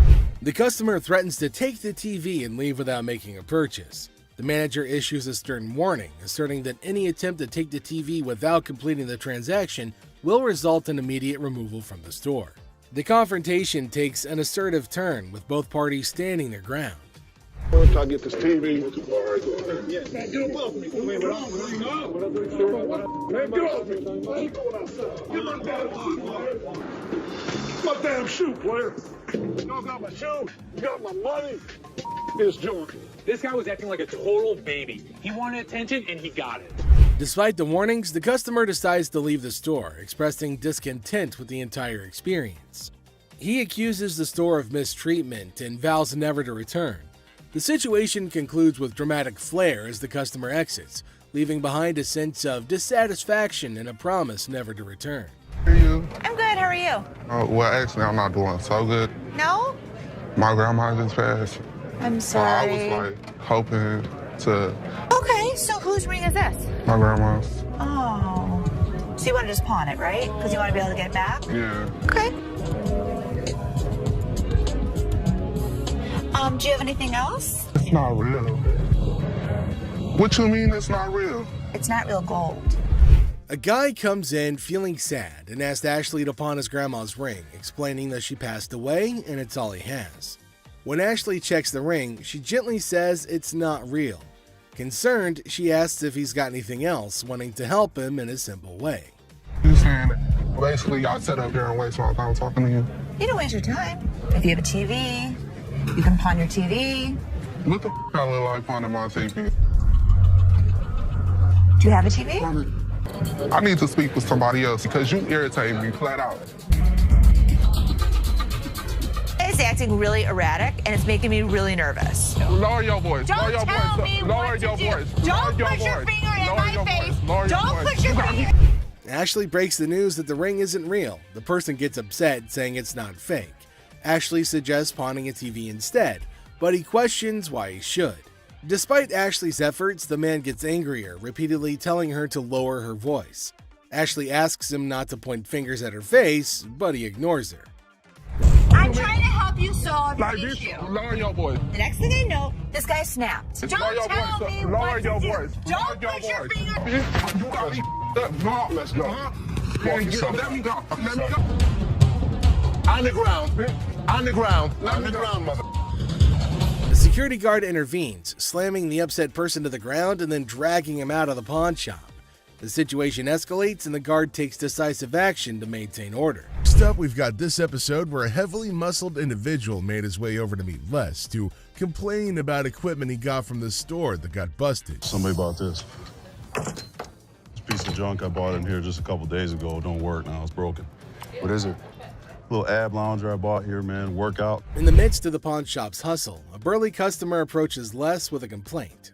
He's upset about a busted piece of exercise equipment, an AB lounger purchased just days ago. Les, sticking to the store policy, explains that they can only provide an exchange, not a cash refund. Tensions rise as the customer vehemently rejects the idea of an exchange, demanding his money back. They can only hand over another item in place of the faulty one. If you had the receipt, I could give you an exchange. I could give you I something. don't want an exchange because it's probably going to be some again. How about you just get my money? As the disagreement escalates, the customer insists on a cash refund, dismissing the option of another item. Les faces a dilemma, stuck between policy and customer satisfaction. The clash intensifies as the customer becomes forceful in his demand for a monetary refund, setting the stage for a heated confrontation. Les could match him word for word without fear. Better be some money. Or what? Or what? There's going to be a problem. How about What that? kind of... Les, accompanied by his trusty companion Byron the Snuggle Bear, stands his ground. The customer challenges Les with threats of problems if he doesn't comply. Unfazed, Les maintains his position, asserting that the store's policy is non-negotiable. The heir becomes charged with confrontation as both parties refuse to back down. I don't need food. As things got super heated between Les and the customer, Byron tried to step in to calm the man down. As the situation reaches a boiling point, Les and the customer engage in a verbal showdown. The customer grows increasingly forceful and Les warns against physical contact. Byron attempts to mediate and calm the customer, but his intervention takes an unexpected turn, adding a new layer of tension to the already heated exchange. Really? The confrontation takes a risky turn when the customer, ignoring Les's warnings, attempts physical contact. Byron, in a misguided attempt to intervene, escalates the situation further. Les stands firm, refusing to be intimidated while tensions continue to rise. Les questions a man's marriage. Les uses a customer's words against her. There's trouble in the office, but Les reminds Seth that he's the boss. Les kicks off the day questioning a man's marriage, using customers' words against her. Trouble brews in the office, but Les asserts his authority as the boss, teaching a disrespectful man a memorable lesson. Les shows that he's not just a pawnbroker, baby. He's a boss in control. Here are savage Les Gold moments. It looks like Les is more interested in this man's marriage than his business. Les woke up this morning with the urge to roast someone, and of all the people he could roast, he picked this guy. Things take an unexpected turn. Now, in a surprising twist, Les dives into the man's marriage, leaving everybody shocked. Les humorously challenges the man's absurd scenario, roasting him in a way that only Les can. The man's attempt to buy an anniversary present with his wife's jewelry backfires, adding a touch of humor to the pawn shop drama. You get a watch for my wife's anniversary. Oh, it's not your anniversary too? Well, yeah, it is mine too. How many years you been together? 25 years. Oh, okay. How many good ones? So how did you get these? Well, we were going through some of her jewelry. She said this belonged to my grandma. They're not real. Les posts a customer's watch request, questioning the authenticity of the jewelry. Unfazed, Les detects the fake and confronts the customer's peculiar anniversary gift plan. The customer tries to defend himself, but Les, in his signature style, keeps it real and uncovers the truth behind the fake jewelry. And hold on a second. How come the old man wants to buy his wife an anniversary present with her own jewelry? That is one hell of a ridiculous scenario. What this man could have done at this moment is leave. But nope, some of these customers love to start drama. This is older than both of us. It probably is. But it was fake when it was made, and it's still fake. Les faces a customer who crosses the line, insulting his family. For the first time, Les takes matters into his own hands, delivering a stern warning. The tension rises as Les draws the line, showcasing a side of him that won't tolerate disrespect towards his loved ones. And? Okay, I've seen your wife. Listen, mother, there's two things you don't talk about. What's that? My wife and my family. Oh, so here's the deal. For a moment, we thought... Two of you. Here's the deal. Get out of here, two of you. I'll hurt you guys so bad. Sure you will. Better get in the front. Sure you will. In a final showdown, Les lays down the law. With no patience left, he kicks the disrespectful customers out, warning them of dire consequences if they return. Les reveals his savage side, making it clear that disrespecting his family won't be tolerated under any circumstances. Hello, how are you doing today? I'm good. How are you, sir? That's good. I want to pawn this TV. I can go 100. Excuse me? So here's a guy who wants $400 on a $200 TV. What the is he thinking? People can help me move my stuff back in my mother's house. 100 is not going to do, sir. I need more than that. But I can't give you more. See, it's a used TV. A young man enters the pawn shop seeking to pawn a TV for $400. Les, the owner, declines the initial offer and counteroffers $100. The guy, explaining his need to move back to his mom's house, expresses that $100 won't be sufficient for his situation. You know, I have to get away. You see this? He did this last night. What did he do to you last night? He beat me up last night. You clearly don't see that. See, you know what? You about to cause me to lose my mother temper. I try to give him the benefit of the doubt. I thought he had nice skin. He didn't have any bruises on him. I don't need to call security. You don't need to call them. What The guy made up a story about daily abuse from his roommate, seeking empathy to pawn the TV for his escape. Les remained skeptical, noting the absence of visible bruises, praising the boy's clear skin. you gonna do? What, you from Africa? Oh, okay. Anyway, like I said, can you give me the 400 you paid? We sell them for $2. Where is my key? Les trying to find a middle ground. A tense situation arises as a black woman directs angry shouts at a guard. The guard, responding defensively, questions her, asking if he appears to be a butler in a moment of unexpected confrontation. Matters into her own hands, the woman starts leaving, dubbing the guards as Shrek on her way out. The situation takes an unexpected and humorous turn as she adds a touch of sass to her departure. Let's take a look at it. All right. I'm here with my man, and we got in a big argument, and he left me, so I need to get back home. He left you here? To Hawaii. Oh, really? Where about? Honolulu. Oh, okay. Got a ride from my cousin, so you gotta hurry up. There came a woman at Ashley's counter to sell her chain. Now Ashley's looking at her chain to see whether it's worthy enough or not. She's asking Ashley to hurry up as she has to leave earlier as her spouse has left her alone here. Really? Okay, how much did you need? I was just trying to knot this for you to be nice, but... 600. What about that? I got this from one of my aunts in Africa. This is $600. Oh, do you know what it is? It's actually a Tahitian pearl. No, this is from Africa. This is an African pearl. Ashley asked her how much she wanted for her jewelry. Now the woman said $600, which is a lot more than Ashley was willing to spend, since Ashley said that it's not an African stone, but the woman was arguing that it was. 600. My ticket cost 600. That's how much I need. Do you have anything else? No. Excuse me? No. Ashley told her that they're not African pearls, so it's not worth $600, but far less. It was at this point that the woman started acting rude. Ashley got shocked at her stupidity and rude behavior. Eventually, she started behaving really bad as Ashley got angrier. What's gonna happen next? 600 or not? You can't get 600 on this. Okay. And also, don't call me a bitch. So you mean to tell me that this ain't worth a mother thing? That's not what I said. It could be worth something. Okay, can I get $5.99? No. Some kind of problem? Okay. Exactly. Can I get $600 No, or you not? can't get anything. Okay, You can't talk to her like this. You can't get... Oh, I left you now. Bitch, you don't know why. She then warned Ashley to pay her the money for the necklace, but Ashley... I'm not leaving no place. Yes, you are. Oh, no. All right. Oh, yes, What? you are. What are you gonna do? I'll kiss my... Honey, you don't have that kind of money. All right. You. All of y'all. Bitch. If you want some help, talk to us like a human being. I'm leaving. Aloha. Who the they think they is? Them. Which then caused the more security guards to get her out of the shop. But she kept on yelling. The lady would not stop with the screaming and the shouting. Some jewelry for my daughter. Her birthday's in like 2 weeks. For sure. How old is she gonna be? She's gonna be 12. She's gonna be 12. Yep. Do you want a Kleenex?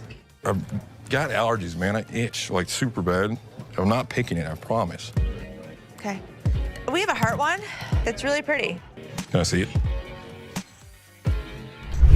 There came a man to Ashley asking for something to buy for his daughter. Now he inferred that she's about 12 years old and he wants something interesting for her.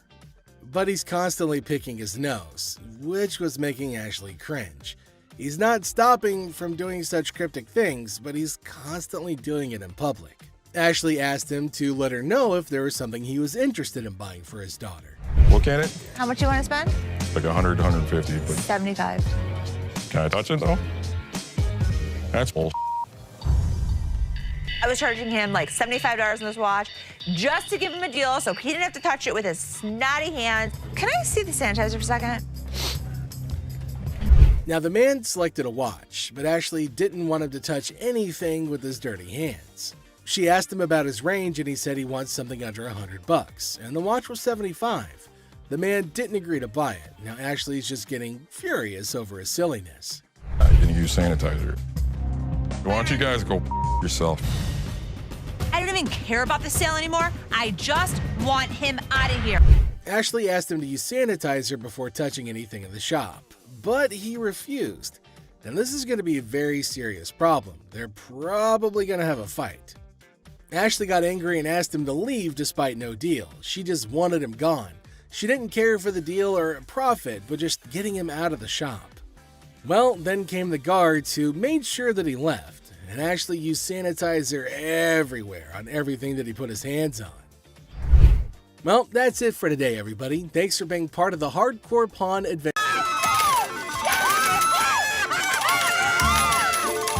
The earth is shaking. The ground is moving like... I designed all of my own clothes. Oh, so you make it yourself? Yep, I can make you one. No. Are your pants see-through? Yes, my pants are see-through. Were you looking down there? A mother and daughter who thought they had won big at a slot machine in the store, an aspiring singer trying to build her own fan base with the wrong crowd, and a guy who thought he could get a job when he just showed up for the first time. These are the biggest clowns on Hardcore Pawn. First up are these customers who found a piano in the store that caught their eye. They got a bit too invested in it and caused quite a ruckus. Ah, they got it, my baby. It's still here. You can get on that thing. What's up, everybody? Moochie the Great. With how confident he was acting when he tried to play, you'd think he was a hidden master trying to give the greatest performance ever. Let me see if I can raise the money right quick. You're kidding, right? Sound like it's out of key. Sound good? It's off key, man. We are. Moochie the Great in this thing. Everybody pay attention. Before they could even progress well into their surely disappointing recital, Byron pegged them as the troublemakers they are and tried to toss them out. Watch your fingers. Have a good day. Broke toe, let's go. Have a nice time. Man, come on, bro. Get up. A man walked up to Ashley, hoping to get his hands on a job application form, which is a must-do for parties interested in getting a job at the store. Hi. I need a job application. Okay. What position are you wanting? I'm trying to be security. Okay, let me get it for you. All right, thanks. The guy must not know how recruitment works. After all, they haven't even checked his answers. Talk less of his background, yet he's already asking to know when to start. Like, when do you want me to come back?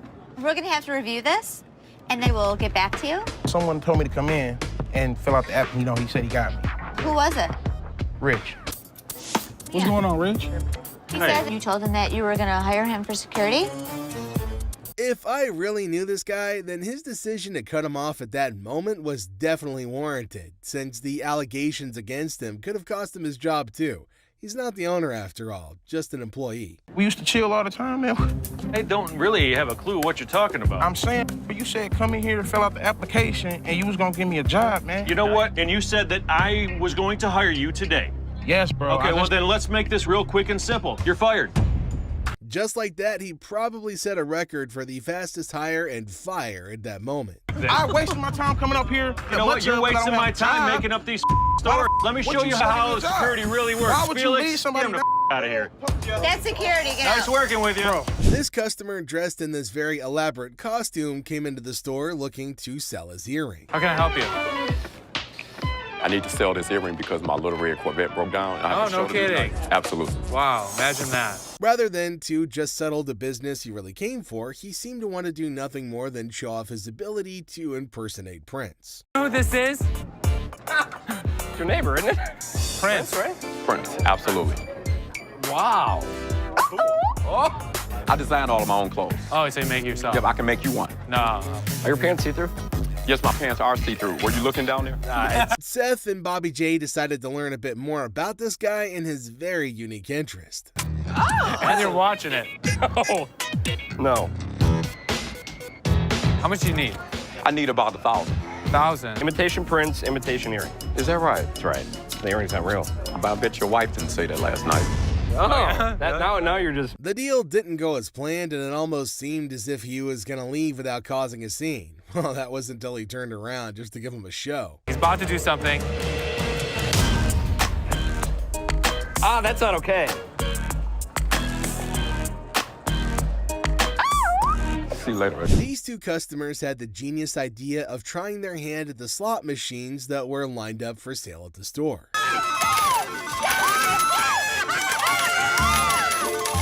The earth is shaking. The ground is moving like... Seeing how happy they were at getting a win that isn't real, Seth had no other option than to come over to bust their bubble. I wonder how much that is. You got nothing. It's for sale. This is a toy. That's a toy. It's a toy. This is here for the customers to use. Well, you tell me where it says in English anything that you want, anything. It's just funny how they came to a pawn store to gamble. A pawn store of all places. That's the furthest thing you can get from a casino. I want to talk to the manager. You are. You're the manager? I'm the manager. Oh, nice. We're not going to just say we're not going to get anything. You're not going to get anything. That's a really funny mother and daughter duo right there. They seemed to believe that they had rights to claim rewards and they were going to go through any length necessary to get them. No action of that kind's going to go down while Byron the Snuggle Bear is watching though. Come on! Y'all out of order! Mom, let's just go! Oh, out of order! Early in the morning, Les was absolutely dumbfounded when he saw a customer casually picking up a couple of items off the shelf without a care in the world. first thing in the morning, I see a guy walking around the store pulling off my shelves. Where'd you get the vacuum? Got it from my mom's basement. Where did you really get it? My mom's basement. He's definitely another crazy customer looking to start something. He wasn't even subtle with the whole operation at all. I'm sorry, what'd you call me? A fool. You think I'm that stupid that I didn't see you pull the off the floor? It's time to go. No, man. Get out of my store. You understand what I just said? He's already embarrassed himself with the whole yelling, but with what Byron was set to do next, things got even more embarrassing for the guy. Do it. Keep walking, buddy. These two men came in bringing in the oldest set of desktops ever, thinking they could actually sell it for anything at all. Got some equipment here. Yeah. We need some money. We're going to out west. We killed all the deer in Michigan, so we got to go out for bigger and better stuff. They even had the audacity to call that much money with a straight face, thinking they've actually done something right. It's about like $400. We need more than that. Yeah, we need more money than that. What I can offer you is zero. You mean zero? Most people don't get that aggravated when they bring in like ancient artifacts. Yeah, people collect these. Oh, they're antiques now. Being older doesn't exactly make you smarter, and these guys are a clear-cut example since there's no way they just called something essentially worthless an antique. Zero. How many times do I need to tell you? We're not interested in. Leave the store. I'm not taking it. Guarantee you it's walking out at the same time you are. Have a good day. Although they walked out quite amicably, they made sure to make their intense hatred to the idea of getting sent well known. Oh, man! Man, why you break that, man? I dropped it on accident, man. I didn't break it. After dropping their items, they ended up getting cussed out by this random customer too. It's definitely not their day at all. Get your ass on out of here! Mind your own business. That's Detroit. I know what it is. Now we've got this British lady who started kicking up a fuss over what she considers an overpriced coat. Sorry, lady. My name is Ashley. Okay, Ashley, lady, how much? 400. Come on. How much? $400. If she really wanted to get the coat for less than that, she should have just negotiated like normal people do instead of acting all snobbish. I've come into your store to buy a coat. I ain't come in this store for you to rip me off. I'm not ripping you off. Those are actually just reduced to $400. No, I typically don't go around. It's going to cost me a lot of money to get this coat clean. Do you mind? Sensing a storm brewing, Byron made sure to move closer since an attack on Ashley's person shouldn't exactly happen on his watch. I'm sorry about that. A British lady here, you know. Okay. Not one of your just bloody Americans. Come on. I'll show over the We're not looking at this big guy. We're looking at you. You're going to make me? He will. I don't think so. Nice to meet you. How you doing? Pleasure. If she knew she wanted to be treated the right way, then she should have headed over to a more sophisticated store. But that's only if she could even afford it. Have a good day. I'm not interested in your $200. Goodbye, lady! Goodbye, lady! Les had to attend to this, who was in a pretty bad situation, so he felt the need to pawn his TV for the necessary funds needed. In this episode, the employees at the American Jewelry and Loan Store had no other option than to bear witness to the horrendous efforts at making music by this supposed aspiring musician. Hey, everybody, I'm Nikki J. Hey, y'all, I'm an inspired singer. I'm trying to make it to the top. We can hear you. Yeah, that's not what a cheetah sounds like, but it's definitely reminiscent of what a dolphin or a baby seal might sound like if it's being clubbed to death. Are you interested in purchasing it? How much? For you, 80 I bucks. want to sing a song. I'm going to be a star. It's time to go, sweetheart. I'm sorry. You are killing my dream. You is a dream killer. Oh my God. I mean, props to her for her dedication to her craft. She didn't even falter as she kept on singing her words at the top of her lungs. You is a hater. You is a hater. You is a hater.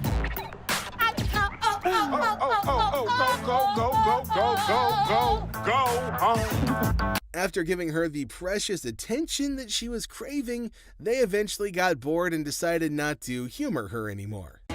No. Pull off. Want to? Man. Come back here. You want to? This customer tried to push a coffee machine he was trying to sell but was in the worst condition ever, claiming that it's brand new. Bro, it's brand new, man. It's 40 bucks. I just need to go get a hotel, man. So it's brand new, right? Yeah, man, Okay. $40. Just give me 25, man. Brand new, still wrapped up in... The audacity to even claim it's brand new with the state it's in, that's just pretty crazy. He must have taken Seth for a fool. I mean, look at it. It's beat up, it's furry, and where was this? Outside the dumpster? His urgency is of no concern to Seth, who just wants to get him out of the store using whatever means necessary, since there's no way he can successfully sell it at all. I'm trying to give you a good when you started screaming. Man, listen, I'm almost done here, man. You are done. You're done. Hold on, man. I ain't going nowhere, man. Josh walks into the pawn shop with this singlet looking like he wore it backwards. Now there's a really timid-looking young lady behind him who doesn't look happy at all. Well, that's none of Seth's business. All he's got to do is appraise the ring and get some money out of it. Clearly, the Thai guy doesn't get how the market works. I mean, we get that he's in desperate need of money, but the pawn shop's not going to give him a cent more than what his ring is worth. I'm Josh. Josh, nice to meet you. Yeah, I got 2 rings here I got from my neighbor. I bought from her. Okay. I'd like to get them checked out. Why do you need the money? I need to pay my court fees. I got a DUI, crashed my car. Well, her car. I took her car with a couple friends. Things become awkward when Josh can't stop shutting his girlfriend up. Like, this dude is just a teen and he's got this kind of an attitude. What's going to become of him when he grows up to be a man? Perhaps he might then go physical with women. Honestly, this is ridiculous. Like, he's at fault for smashing the car, and yet he can't stop running his mouth. Tell him what it is. No, don't tell me what to do. Stop talking. Stand behind me. Whoa. What? What's the problem? To understand behind me. This overinflated ego giant sack of crap is gonna need some disciplining. He isn't even grown, for Christ's sake. Like, where did he learn this nasty attitude from? Now, Seth isn't interested in the transaction anymore. He's already disgusted by this kid's attitude. Honestly, who wouldn't be? I gotta say, it's really satisfying to watch the guard drag him out of the store. You know, if he can't fix his attitude, he shouldn't expect anyone to tolerate him. The simple truth is that girl has got to wake up, and this boy needs to grow up. Stop talking. Dude, seriously, why are you such an ass? No, you need. No, I don't need to. You're my store. It is my property. business. It's not your property. Do I She's her tell own your person. property what to do? You shut out. the. Make me get out. Yeah, I will. Make me get out. Right now. Who the are you? Who the are you? Move on and realize that this guy's a complete tool. So I'm trying to be a good boyfriend, right? We bet the staff at the pawn shop love their job, if for nothing else, at least for the drama that happens every day. Now, this is one funny scenario. A friend escorts her friend to the pawn shop only to realize that the laptop her friend wants to sell was stolen from her. Everyone is confused as the two friends who came together get into a fight. What the hell? You mean to tell me you don't stole my damn laptop and I don't blame them damn kids for this damn laptop? All this damn... Take my mother laptop. Oh, well, what ever. I think that these women were fighting. Now, these women are causing a scene, but they don't care at all. At least the fight's not against the staff of the pawn shop, so Les isn't bothered at all. Just when Les was about to hear the full gist, the friend who successfully got her laptop back came back for a rematch. Les is standing looking lost. My laptop. You walk your punk ass home, bitch. You have my laptop all this time, and I'm thinking these down. He didn't got my... The funniest part of it is that the friend who threw things missed them all. She could steal her friend's laptop, but she can't even throw a can at a target? Now, on second thought, this lady's audacity is pretty insane. Did she think that her friend wouldn't notice that it's her laptop, or her friend would just stand there and watch her sell it? Bitch! I think that these women were fighting over a laptop. You know what? We ain't even friends no more. You don't come to my house. At least they weren't yelling at us. Little bony ass bitch. Walk home. Get money, bitch. Walk home. Walk home. The man walks in with a unique Native American artifact, and Seth loves it. Things go south when the seller uses Ashley's joke on her. Now, Ashley doesn't like it, and Seth isn't helping matters either. The problem is that Ashley is too emotional to be a businesswoman sometimes. So, the pawn shop loses an artifact because of an innocent joke that was even apologized for. And to think that Ashley started it makes it even more ridiculous. How you doing? Got a few Native American artifacts here for you. This is a tomahawk right here. This is the war club. Resembles you, doesn't it? It's closer to you. It is, right? It's the same color hair. 90 bucks? No, actually, I'm not interested. He was rude, Seth. He was just joking. He was not joking. My sister takes things way too personally. He was rude. The people in line have not complained, but someone who just walked in a few seconds ago and never even stood in the line has got a lot to complain about. Hey, I'd like to borrow my TV. I'm really sorry, but I can't help you at this window, sir. This is the jewelry loan line. You gotta go to the equipment line. Thanks. Ma'am, I don't have the time to wait in that line. That line is way too long. I realize that. I'm really sorry. This is the jewelry line. No, this is bull. You see that big old line? How about you go wait in that line? Seriously? Yes, that is a long line. For a second, we thought that Ashley would go over to Seth's side and help the customer, so the customer can't talk properly. He's not entitled to any form of hospitality. I will take your TV gladly. I'm gonna give it to Byron, okay? You're never gonna walk in here. Oh, no, I'm not putting up with this. No. There is a line, but you're not gonna come in here demanding money. Here. Oh, yeah, okay. Seth's new system is causing problems. But I gave him control while I recovered. I have to give him some slack. Most times when customers try to sell their items, they believe they can sell them for the price that they bought them for. Well, things don't work that way, Skippy. The pawn shop's got to make its own profit from each item. After all, this isn't exactly a charity drive. Throwing a tantrum's not going to make Seth buy it for $100 either. Trying to see how much I can get for this. I'm trying to get at least $100 for it. $100? Yeah. I won't even be able to sell it for near that. $20. What the hell you mean? I'm more or less helping you than anything. Man, I'm gonna need more than $20 for this, man. All right, where's your manager? I'm the manager. Oh, you are the manager? I'm the manager. You the manager? I'm the manager. Give me more than $20 for this. I've been waiting for an hour. Les comes in to find out the cause of the commotion and gets roasted by the customer. Les goes insane with the money and the customer hits him. Don't know. Huh? And what the you gonna do, old man? Who the you calling him? Really, mother? I got this. I got it. You wanna give me more than $20? Get out. Time to go. I got a guy out there screaming and yelling at me because Was that of something something that you did. Your system does not work, Seth. I've been watching this go down all day. Ashley and Seth are definitely not ready to be in charge yet. And at this rate, they may never be ready. Why do these guys think they're entitled to money from the pawn shop? Like, there's no law that forces the pawn shop to buy an item from them. I'm just looking for a couple dollars, you know what I'm saying? To be honest, I don't think we're gonna take them, brother. You say what? We're not interested. You know it's outdated. You got Pop standing behind me. What's up with that? Nothing. You're causing a scene, so. Y'all about to rush me or something? I mean, you too close anyway, homie. You too close. You steady getting close. How about that? Come on now, this is a really outdated television. Does she think that this is a historical artifact or something? Like, the audacity to even bring it along to the pawn shop is crazy. Hey, yo, man, carry my out then. Y'all want to do like that? Y'all surrounding me around this mother. I mean, what's up with that? Don't be ever throwing the at me. You understand that? You understand that, man? You understand that, dog? American jury. Where the is the loan at? Don't try to stare me down either, because y'all got to close. This mother thought he was a badass. As you can see, I'm a badass. They say to be confident when making an offer, but this guy took his confidence freaking overboard. What part of Les does not need his services does Mark not understand? Do you have a company out that does any of your, watches your lot or anything like that, takes any of the cars out? We do. Okay, how's that working out for you? It's working out great. I'd like the opportunity to maybe go over some paperwork with you. We don't have that problem because we have fences around the building. Well, we've done a couple other business around here. I don't think you're understanding what I'm saying. This is gonna be our business as well. No, it's definitely not going to be. I'm not interested. You old man, you and you guys are running this show right here at this Here's the way it's going to work, sir. You can leave nicely or we can throw your ass out.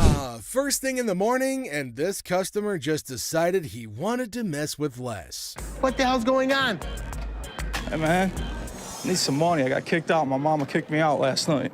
Les saw him when he picked up all those items before bringing it over to meet, so he definitely thinks he could take Les for a fool. Where did you really get it? My mom's basement. Tell me where you really got the vacuum. My mom's basement, man. Where do you think I got it from, fool? With how bold this guy's being, even going as far as insulting him, Les couldn't help but get even more furious than he already was. You think I'm that stupid that I didn't see you pull the off the floor? you. What are you gonna do? What are you gonna do about it, bald-headed? It's hard to believe Les actually let him stay that long. Normally, his security personnel would have yeeted the piece of crap out on the lot. Get out of my store. You understand what I just said? What are you gonna do if I don't? Do it. Keep walking, buddy. Well, he screwed around and he found out the hard way. Bet he's not going to think about doing that again anytime soon. You start stealing stuff from my store, it's time for your ass to be thrown out. Oh, your pants are falling down, buddy. Now, if you thought that was crazy, wait till you see this lady with this chick. But she still does a stellar job trying to explain to this lady what's going on. Well, that's the right question to ask. After all, if she really was a repeat customer, she'd know they don't hand out receipts for pawn. That's going to make her rethink things on the way out. Don't let the door hit you where the good Lord split you, psycho lady. Customer who came in to make some very unreasonable demands. My what? ID or your ticket. I don't have no ticket or no ID. My stuff was stolen and pawned. So what's the point of getting her name when she wasn't the one who pawned the item in the first place? It just makes no sense. We need him or the tickets. Or What you need him for? He ain't even nowhere around. Is it his name? Boosie, I'ma call you back. If her grown boyfriend doesn't know his way around, how did he make his way to the store then? And if she really was in the right mental space, she should have known that she could just, bring him along. Well, you have to make a police report. I need my stuff. A police report. Do it like I called the police? Since she clearly said it was stolen, a police report would have been the next best thing to do, apart from getting the thieves to come get it for her instead of going on a crazy rant. But if it was rational, we wouldn't be covering it. So did you make a police report? Can't do it back here? I'm not the police. Look, I just want my... Ashley's not one to back down from the challenge, so when this lady threatened to get violent with her, she immediately stepped up to that challenge. Hashtag popcorn. I'm not leaving out of here. I get my out. Now. I'm not leaving out here until I get my... The door's right there. Seems she was at least conscious enough to know that there's no way she could ever dare touch Ashley with security around. Have to leave. Okay. Oh, please. Bye. See ya. No. Next up is this crazy lady who came in yelling her lungs out in the store without minding the fact that she'd be inconveniencing others with her really loud bellows. Also, she might want to choke down a mint. I could smell that crap from here. Me like that, who the hell you think you talking to? No, I'm talking to you. You know what? I'm gonna come and show your bitch ass. If she knew she wanted privacy, then she could have tried to, make her call more freaking discreet. Ma'am. Hold on. Hey, lady, This is our... don't follow me. Do not follow me. Okay, well, I can't have you screaming like this, so what do you want me to do? You know what? Hold on. Let me finish with this lady, because I don't know who the she is. When Ashley incessantly begged her, she finally decided to end the call. Unfortunately, that didn't stop her from continuing to yell at the top of her lungs. Some babies just need a bottle and a burping. Miss, get somebody to help me, please. What do you need help with? I'm gonna need some help with my rings right here. Take off your ring? Wait, you just walking up on me, like, can you see my rings? I don't even know who you is. Ashley decided to adopt a really funny tactic in dealing with this particular crazy lady. She decided to annoy her until she leaves. If only that worked with my in-laws. Can somebody else help me? Because you... Ma'am, I can help you walk out the door. No, you're not gonna help me walk out the door, because I'm not going out the door until I get some help. That's what I came in here for. Now, can somebody help me other than you? No. Ashley seemed to be having fun dealing with this particular crazy lady, and there's no way she's gonna turn back now. Follow me no more. I won't come back in this bitch. All the motherfucking times I've been coming in here giving y'all my motherfucking and this is how I'm getting treated, y'all. Plus, kids, this customer who's trying to sell a watch is a better quality than that particular one. So why would they even bother to buy something that's somewhat worth less to them? I've been here since the day it opened because I own it. Do you have a manager here? Me. Unless you're bullshitting me, man. He's stuck and away from home, which is pretty tough, to be honest, but there's nothing Les can really do to help him out at this point. After reading through one of their ads, this lady came over to make a very odd inquiry. I was trying to find out because your sign was saying that I can get 30 days of free cash. Well, she read all right, but she didn't quite understand it at all. It's saying if I brought a friend with me that I can get 30 days of free cash. It's for an interest-free loan. If the store really did what she thought the sign said, they probably would have been out of business within the first few weeks. You're just misreading it. No, It's you're different. misreading it. That's not what the y'all sign is saying. Bitch, it says I get free cash for 30 days in this mother. Seth tried his best to explain things to this woman, but she just wouldn't accept the fact that she made a mistake and decided to make a fool of herself instead. The pawn. Come on now, you don't have the time. I'm the Instead of screaming, can you read? Read what it says. I can read. I can read. People is waiting to get in the Pretty vexed by this woman who's been holding up the line with her nonsense, a customer decided to jump in to fight her. I don't know you, bitch. People don't know you. You got to know you. I come up here. Now, there's no way they were going to let him carry on with their brawl in the store, so they immediately pushed him out. Oh, come on, what up, bitch? If you on the mouth, bitch. They really wanted to go at it, so we let them go at it in the parking lot for a little minute. This customer came in hoping to pawn his rosary, claiming it was an antique. It's been passed down from generation to generation to generation. Now it's mine, and I'm trying to put you in the game with this crystal.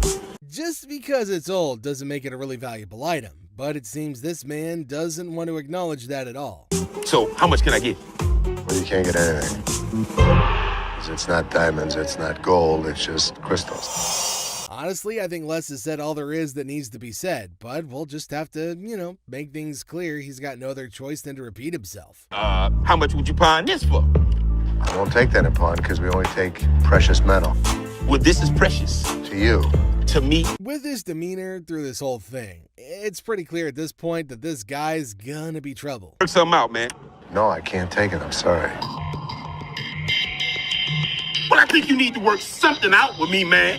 Trying to strong-arm the poor guy isn't exactly the right way to conduct business. Tell him it's antique, man. Nope, it's not antique, bro. I don't want to talk. Me and you. No deal.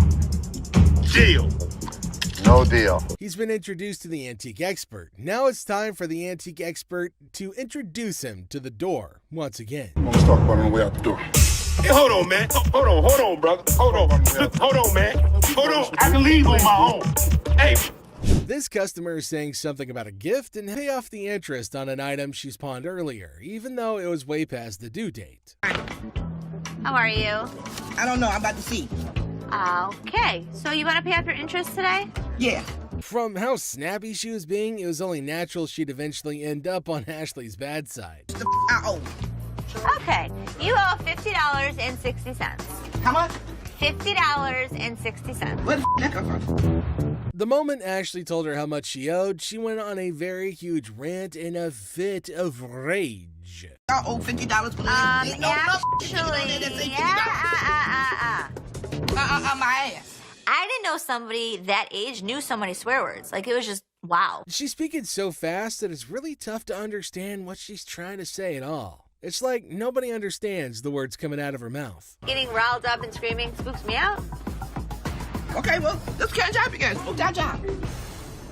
Yes, spook that job. What can I say? Ashley tried to be as patient as possible with her, which is a first if you're new to the show. It's called Yiddish. What the is a Yiddish? Yiddish with a Y. Well, I understand that I understand Ethiopian. How about that? The customer would eventually wear her patience thin with her obnoxious attitude. You can pay off your interest. Actually, you have three.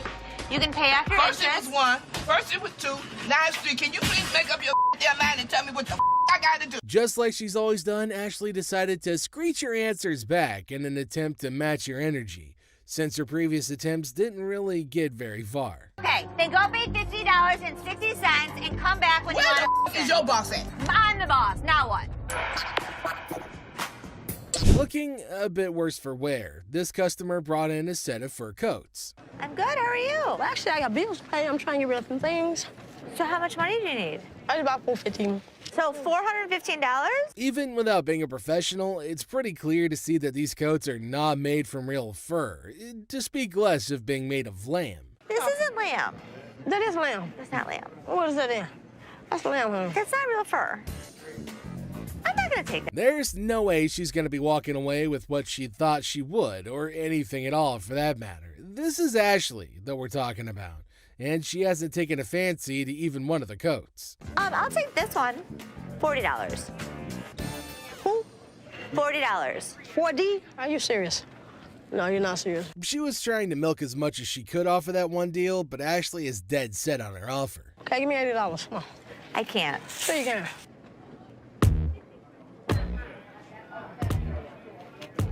To make sure that things were cool, Byron decided to move closer, the big snuggle bear that he is. Big boy, I like big boys, yeah. You gonna climb up on you, huh? Yep. I say. Ooh, wait, don't get scared now. Come on, Red Ride with you, baby. Who's that day? Of all the customers he's met, this lady's probably the first one who's walked out of the store in a very jovial mood. Come on, keep your eyes on prize. Yeah, baby. Took it. Yeah, daddy. This customer was trying to sell a piece of jewelry that didn't exactly hit the specific weight to make him eligible to get the amount that he wanted to sell it for. It doesn't weigh enough for us to take it. Ain't no gravity in my... That's a pretty bold request that he's made, especially to an employee of said store. He wants me to take my jewelry off and put it with his so I can give him more than $5. $5. I'm sorry. That's all we can go. We're just not interested. $5. We're not interested. Before he can hold everyone else up, Les manages to get him away from the window. Thank you. So I can't get, nothing for it? Nah. Ain't nothing gonna work? We're not interested. Ain't nothing go with it. I don't know what else you got to go with it. I ain't got nothing to go with. I'm asking y'all for something to go with it. Instead of just getting out of the store after all their business is over, this man decided to take a seat in one of the chairs in the store, which is a big no-no. No, he can go. I can't get a little different lines. Hold on, man. Since he was being quite irrational, they decided to carry him out of the store, screaming and kicking. And get one. That's good.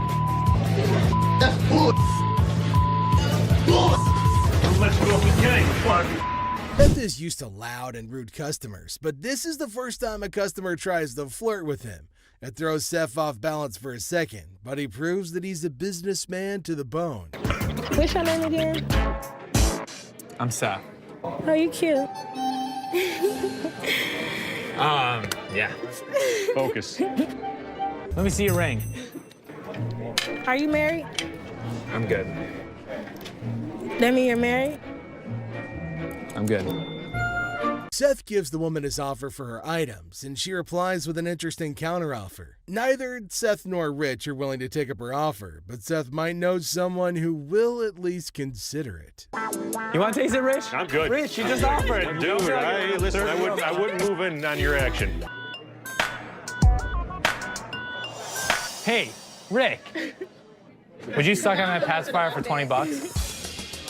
Rick reluctantly rejects the earlier offer, but Seth raises the stakes and makes an offer his employee can't resist. Everyone enjoyed that, even Rick, especially Rick. I'll buy you lunch for the week.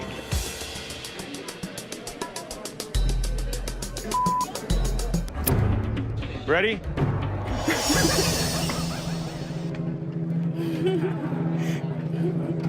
Seth closes a deal with the pacifier-sucking lady, and we can all agree that he made the best of the deal in every way. Would you suck it for $20? So $300. Sure. You want to do it? Great. Thank you.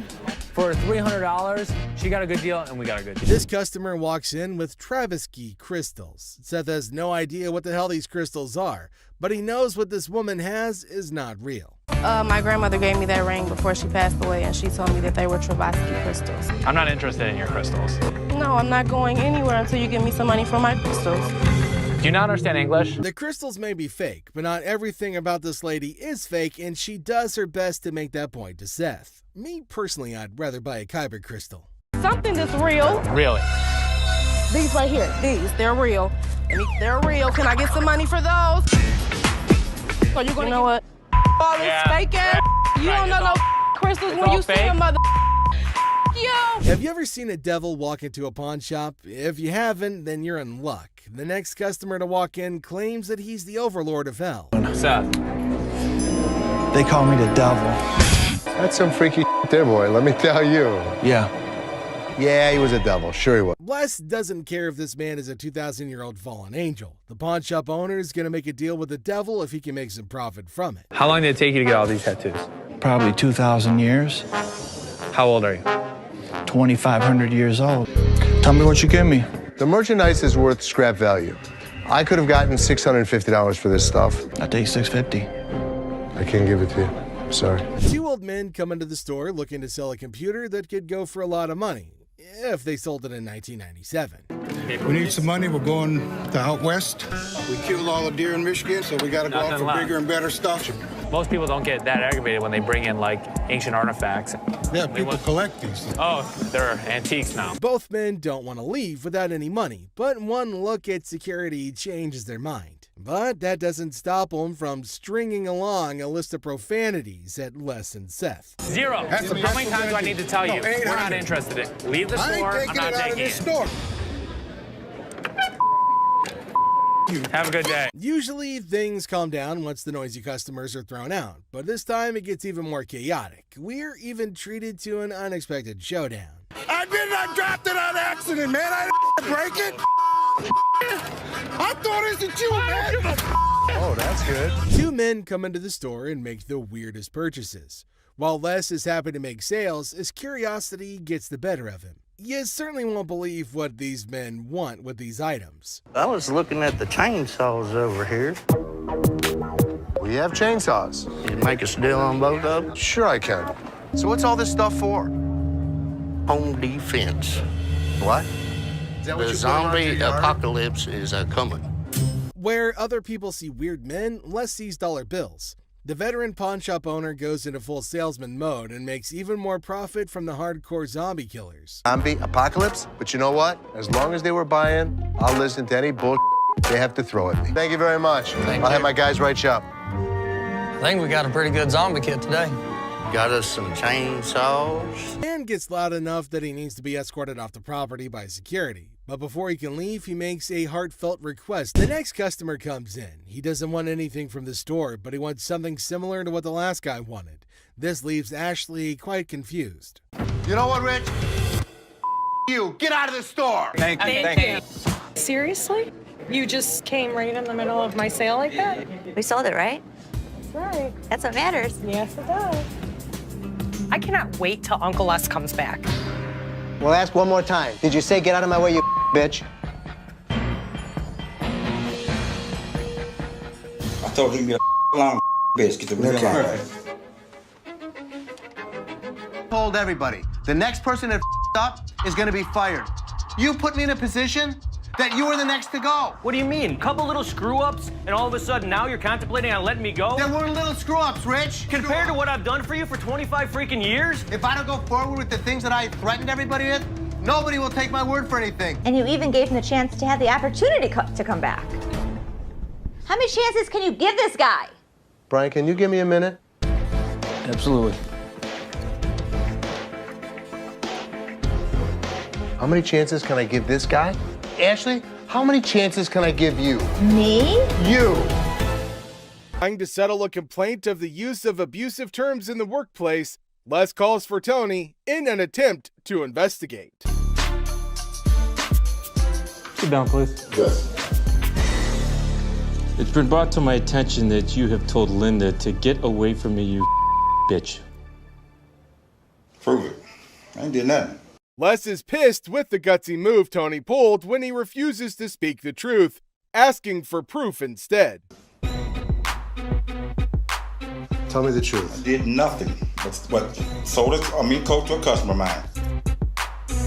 Les tries to make Tony confess by taking what he considers a softer approach. Tell me the truth and you'll be okay. It don't matter. I'm gonna lose anyway. What's the difference to me? Whatever y'all gonna do, man. What kind of attitude you got with me? It ain't you. Come on, man. You know what I'm going through out here. You know what she's doing on purpose. Do I give a as long as you make the sales? I make the sale. After trying one last time, Les manages to get a confession out of Tony. Well, ask one more time. Did you say get out of my way, you bitch? I told you to be a long bitch. Get the real line. Since he confirmed he did violate the rules, Tony bags himself a suspension. All right. See you Saturday. Maybe. Although he successfully delivered punishment to Tony, Les failed as a boss when he refused to try to know what could have led to the issue. How many chances can I give this guy? Ashley, how many chances can I give you? Me? You. Seth calls in Ashley, Seth, and Karen over to his office to go over the results. It's going to show you exactly what they saw when they walked through the front door. The trio listens with rapt attention as Les goes over their performances. Now let's fast forward to Seth. I yawned. In front of a customer? Maybe that happened one time out of like maybe the past 20 years that I've been here. To drive his point home, Les decided to show off the employees who fit the criteria he had in mind. Look at how Linda took care of this person. This would run you $1,700 here. Professionally. Look at JT. It's full HD. That's the best way to go. To add salt to injury, Les reveals Karen had done much better than they did. Let me show you who got a 98 out of 100. Thorns. Les, I'm just doing my job. I'm very proud of you. A rose between two thorns. Vomit. While making rounds through the shop, Les finds out Rich wasn't in his post. Where the hell is he? Rich! Seeing that Rich had left the business in a bid for pleasure, Les calls him over for a chat in his office. I'm looking for you in layaway. Where the hell are you? I gotta sit in layaway all day long and just wait for something to happen. I needed to take care of something that was out on the floor. Les threatens to fire Rich, who had been a loyal employee at the shop for over 20 years. Karen attends to a couple who come in looking to buy a ring. Can I try it on? The lady seems to think the ring isn't the right fit, so she asks to see more before she can make her choice. What about the color like or clarity? It's a white gold band. You're looking at about a carat. Karen, being as helpful as she can, tries her best to give the details of the ring the lady picked. However, she seemed a little bit unsure with the way she was explaining, so Ashley approached with the hopes of helping. Yeah, it's round stones. Oh yeah, these are round stones, and these are all G color, VS clarity. How much about for that one? This one is going 1,000. Karen tries to tell Ashley off since she believed she was trying to snatch the deal away from her. You want to show her this one? Explain it to her? Sure. This is round stones, baguettes in the center here. Could you tell me a little bit about the color and the clarity on that one? Ashley, here you go. Right, like, Yeah, these are G color. The radiant of the round diamonds are gorgeous. Ashley manages to snatch the sale by pitching in without consulting Karen, who started the whole thing, leading to her having an even more unfavorable impression of her. Thank you, Ashley. Thank you. Appreciate it. Go ahead and walk over to the window and we'll get it written. Okay, for you. thank you. Thank you.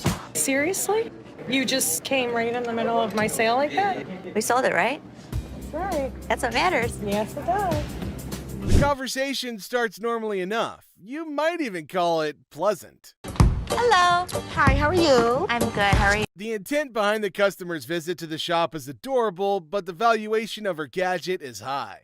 It's worth less than $500 to Ashley. How much would she be willing to give to the devoted girlfriend? Oh, I should get yes. This is a pad. I should barely get like 500 for it. I need a laptop. This has happened before. I'm waiting for 20 minutes and Roddy doesn't show up to get this laptop, like if he's on break or if he's gone. The manager that I asked didn't come get the laptop, so I'll just... Leslie decides to fire Justin since his actions breached his trust. You broke my trust. And because of that, Justin, you're fired. I don't know if Justin did steal anything, but you can't have people that you don't trust. This attends to a very strange customer who walks into the shop with an imaginary companion. My partner right here, Robert, we want to pawn this. You who? My partner, Robert, right here. The customer brings out the item they were hoping to sell and hands it over to Les, who tries to confirm its authenticity. But I didn't see him. So, what do you think about this? Be cool, Robert, be cool. Robert is very cool. Having confirmed the properties from which the item was made from, Les rejects it immediately since it holds little or no value to him. What you think about this? I think it's really cool, but I can't give you anything for it because it's not silver. What do you mean you can't give me nothing for this? Oh, I need money. No, that's an insult. The customer grew irate as soon as Les delivered his verdict. I'm telling you, this is Robert. Tell him, Robert, tell him. This is worth $200. The customer tries to push the deal by recounting an ad from the TV. Y'all told me. I didn't tell you anything. Give you $200. So have you seen Steve doing our commercials? Who is Steve? Who is Steve? Steve's my buddy. Les decides to mess with the customer by making up his own imaginary friend. Steve. He does our commercials. Steve? Steve. I need to talk to the boss man. Excuse me. In an effort to get the clearly delusional customer out of his shop, Les set in motion a very clever plan. He can't give me nothing for this. Hey. You know, come on, let's go to the outside. I gotta look at everything. The customer manages to see through the plot and refuses to leave the premises. Man, let me go. No, man. Left with no other choice, the customer was forcefully escorted out of the shop. You know what? Yeah. And you know what? I'm not coming back to the door. And you know what? Have a nice day. To get rid of the customer for good, Les decides to humor the customer by bringing the customer's imaginary friend over to the parking lot.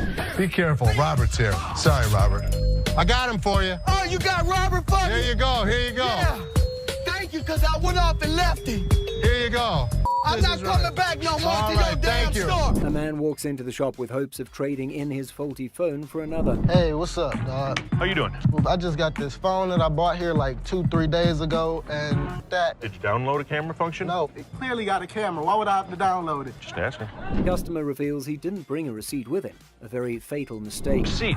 Just get me enough. That's all I'm asking for. As soon as you give me that receipt, I can see what I can do for you. So Clearly, I have you to need tell to either you fix this that or... without the receipt, there's nothing I can do for you. And getting somebody. Rich tries to turn the man away. However, he remains unrelenting. Let's go. Yeah, you did, cuz. What kind of phone is it? It's an iPhone, clearly. Yeah, but we haven't had one of those out for sale since I've been here in 6 months. I mean, I just seen you in 2 weeks. The customer tried to point out the employee who sold him the phone. However, he outed himself as a liar when he made mention of a time frame different from the one he called out earlier. Buy that from us. Yes, I clearly did. Thank you very much. I appreciate you coming on over here. You can go back to selling that computer. No, hold on. No. Don't touch him and let him go. Man, you and your mohawk, shut the hell up. My mohawk doesn't talk. I talked to the manager or somebody. The goatee is the manager, and he's telling you to either give me a receipt or get the hell. Without any evidence to back the man's claim, Rich asks him to take his leave. These phones right here, what about that one right there? Did that one work? Pull the things up over your ears a little because you clearly can't hear me. There, it's off. Phone work. It's a simple question. Does phone work? You know what? Can you go show him how it works? Take a picture out in the parking lot. Having had enough of his rude countenance, Rich asks for help in kicking the man out. Okay, just don't touch me then. I'm gonna be back. I'm coming for my money. Clear? Send me a picture of the receipt from your phone. Sending a fake item to her. She threw it back at me and told me this ain't chinchilla, this is rabbit. After the customer revealed how she came to the conclusion that the item was a fake, Ashley denies having sold the item to her. To confirm if she really bought the item from the shop, Ashley asks for a receipt. However, the woman maintains a confrontational stance. Byron tried to escort the woman out of the shop before the situation got worse. Into the shop, heading over to the redemption section of the shop to reclaim a ring they'd allegedly bought. That's my ticket, and I found my ring. Les decides to head over to confront the woman who had taken to harassing his employee when she failed to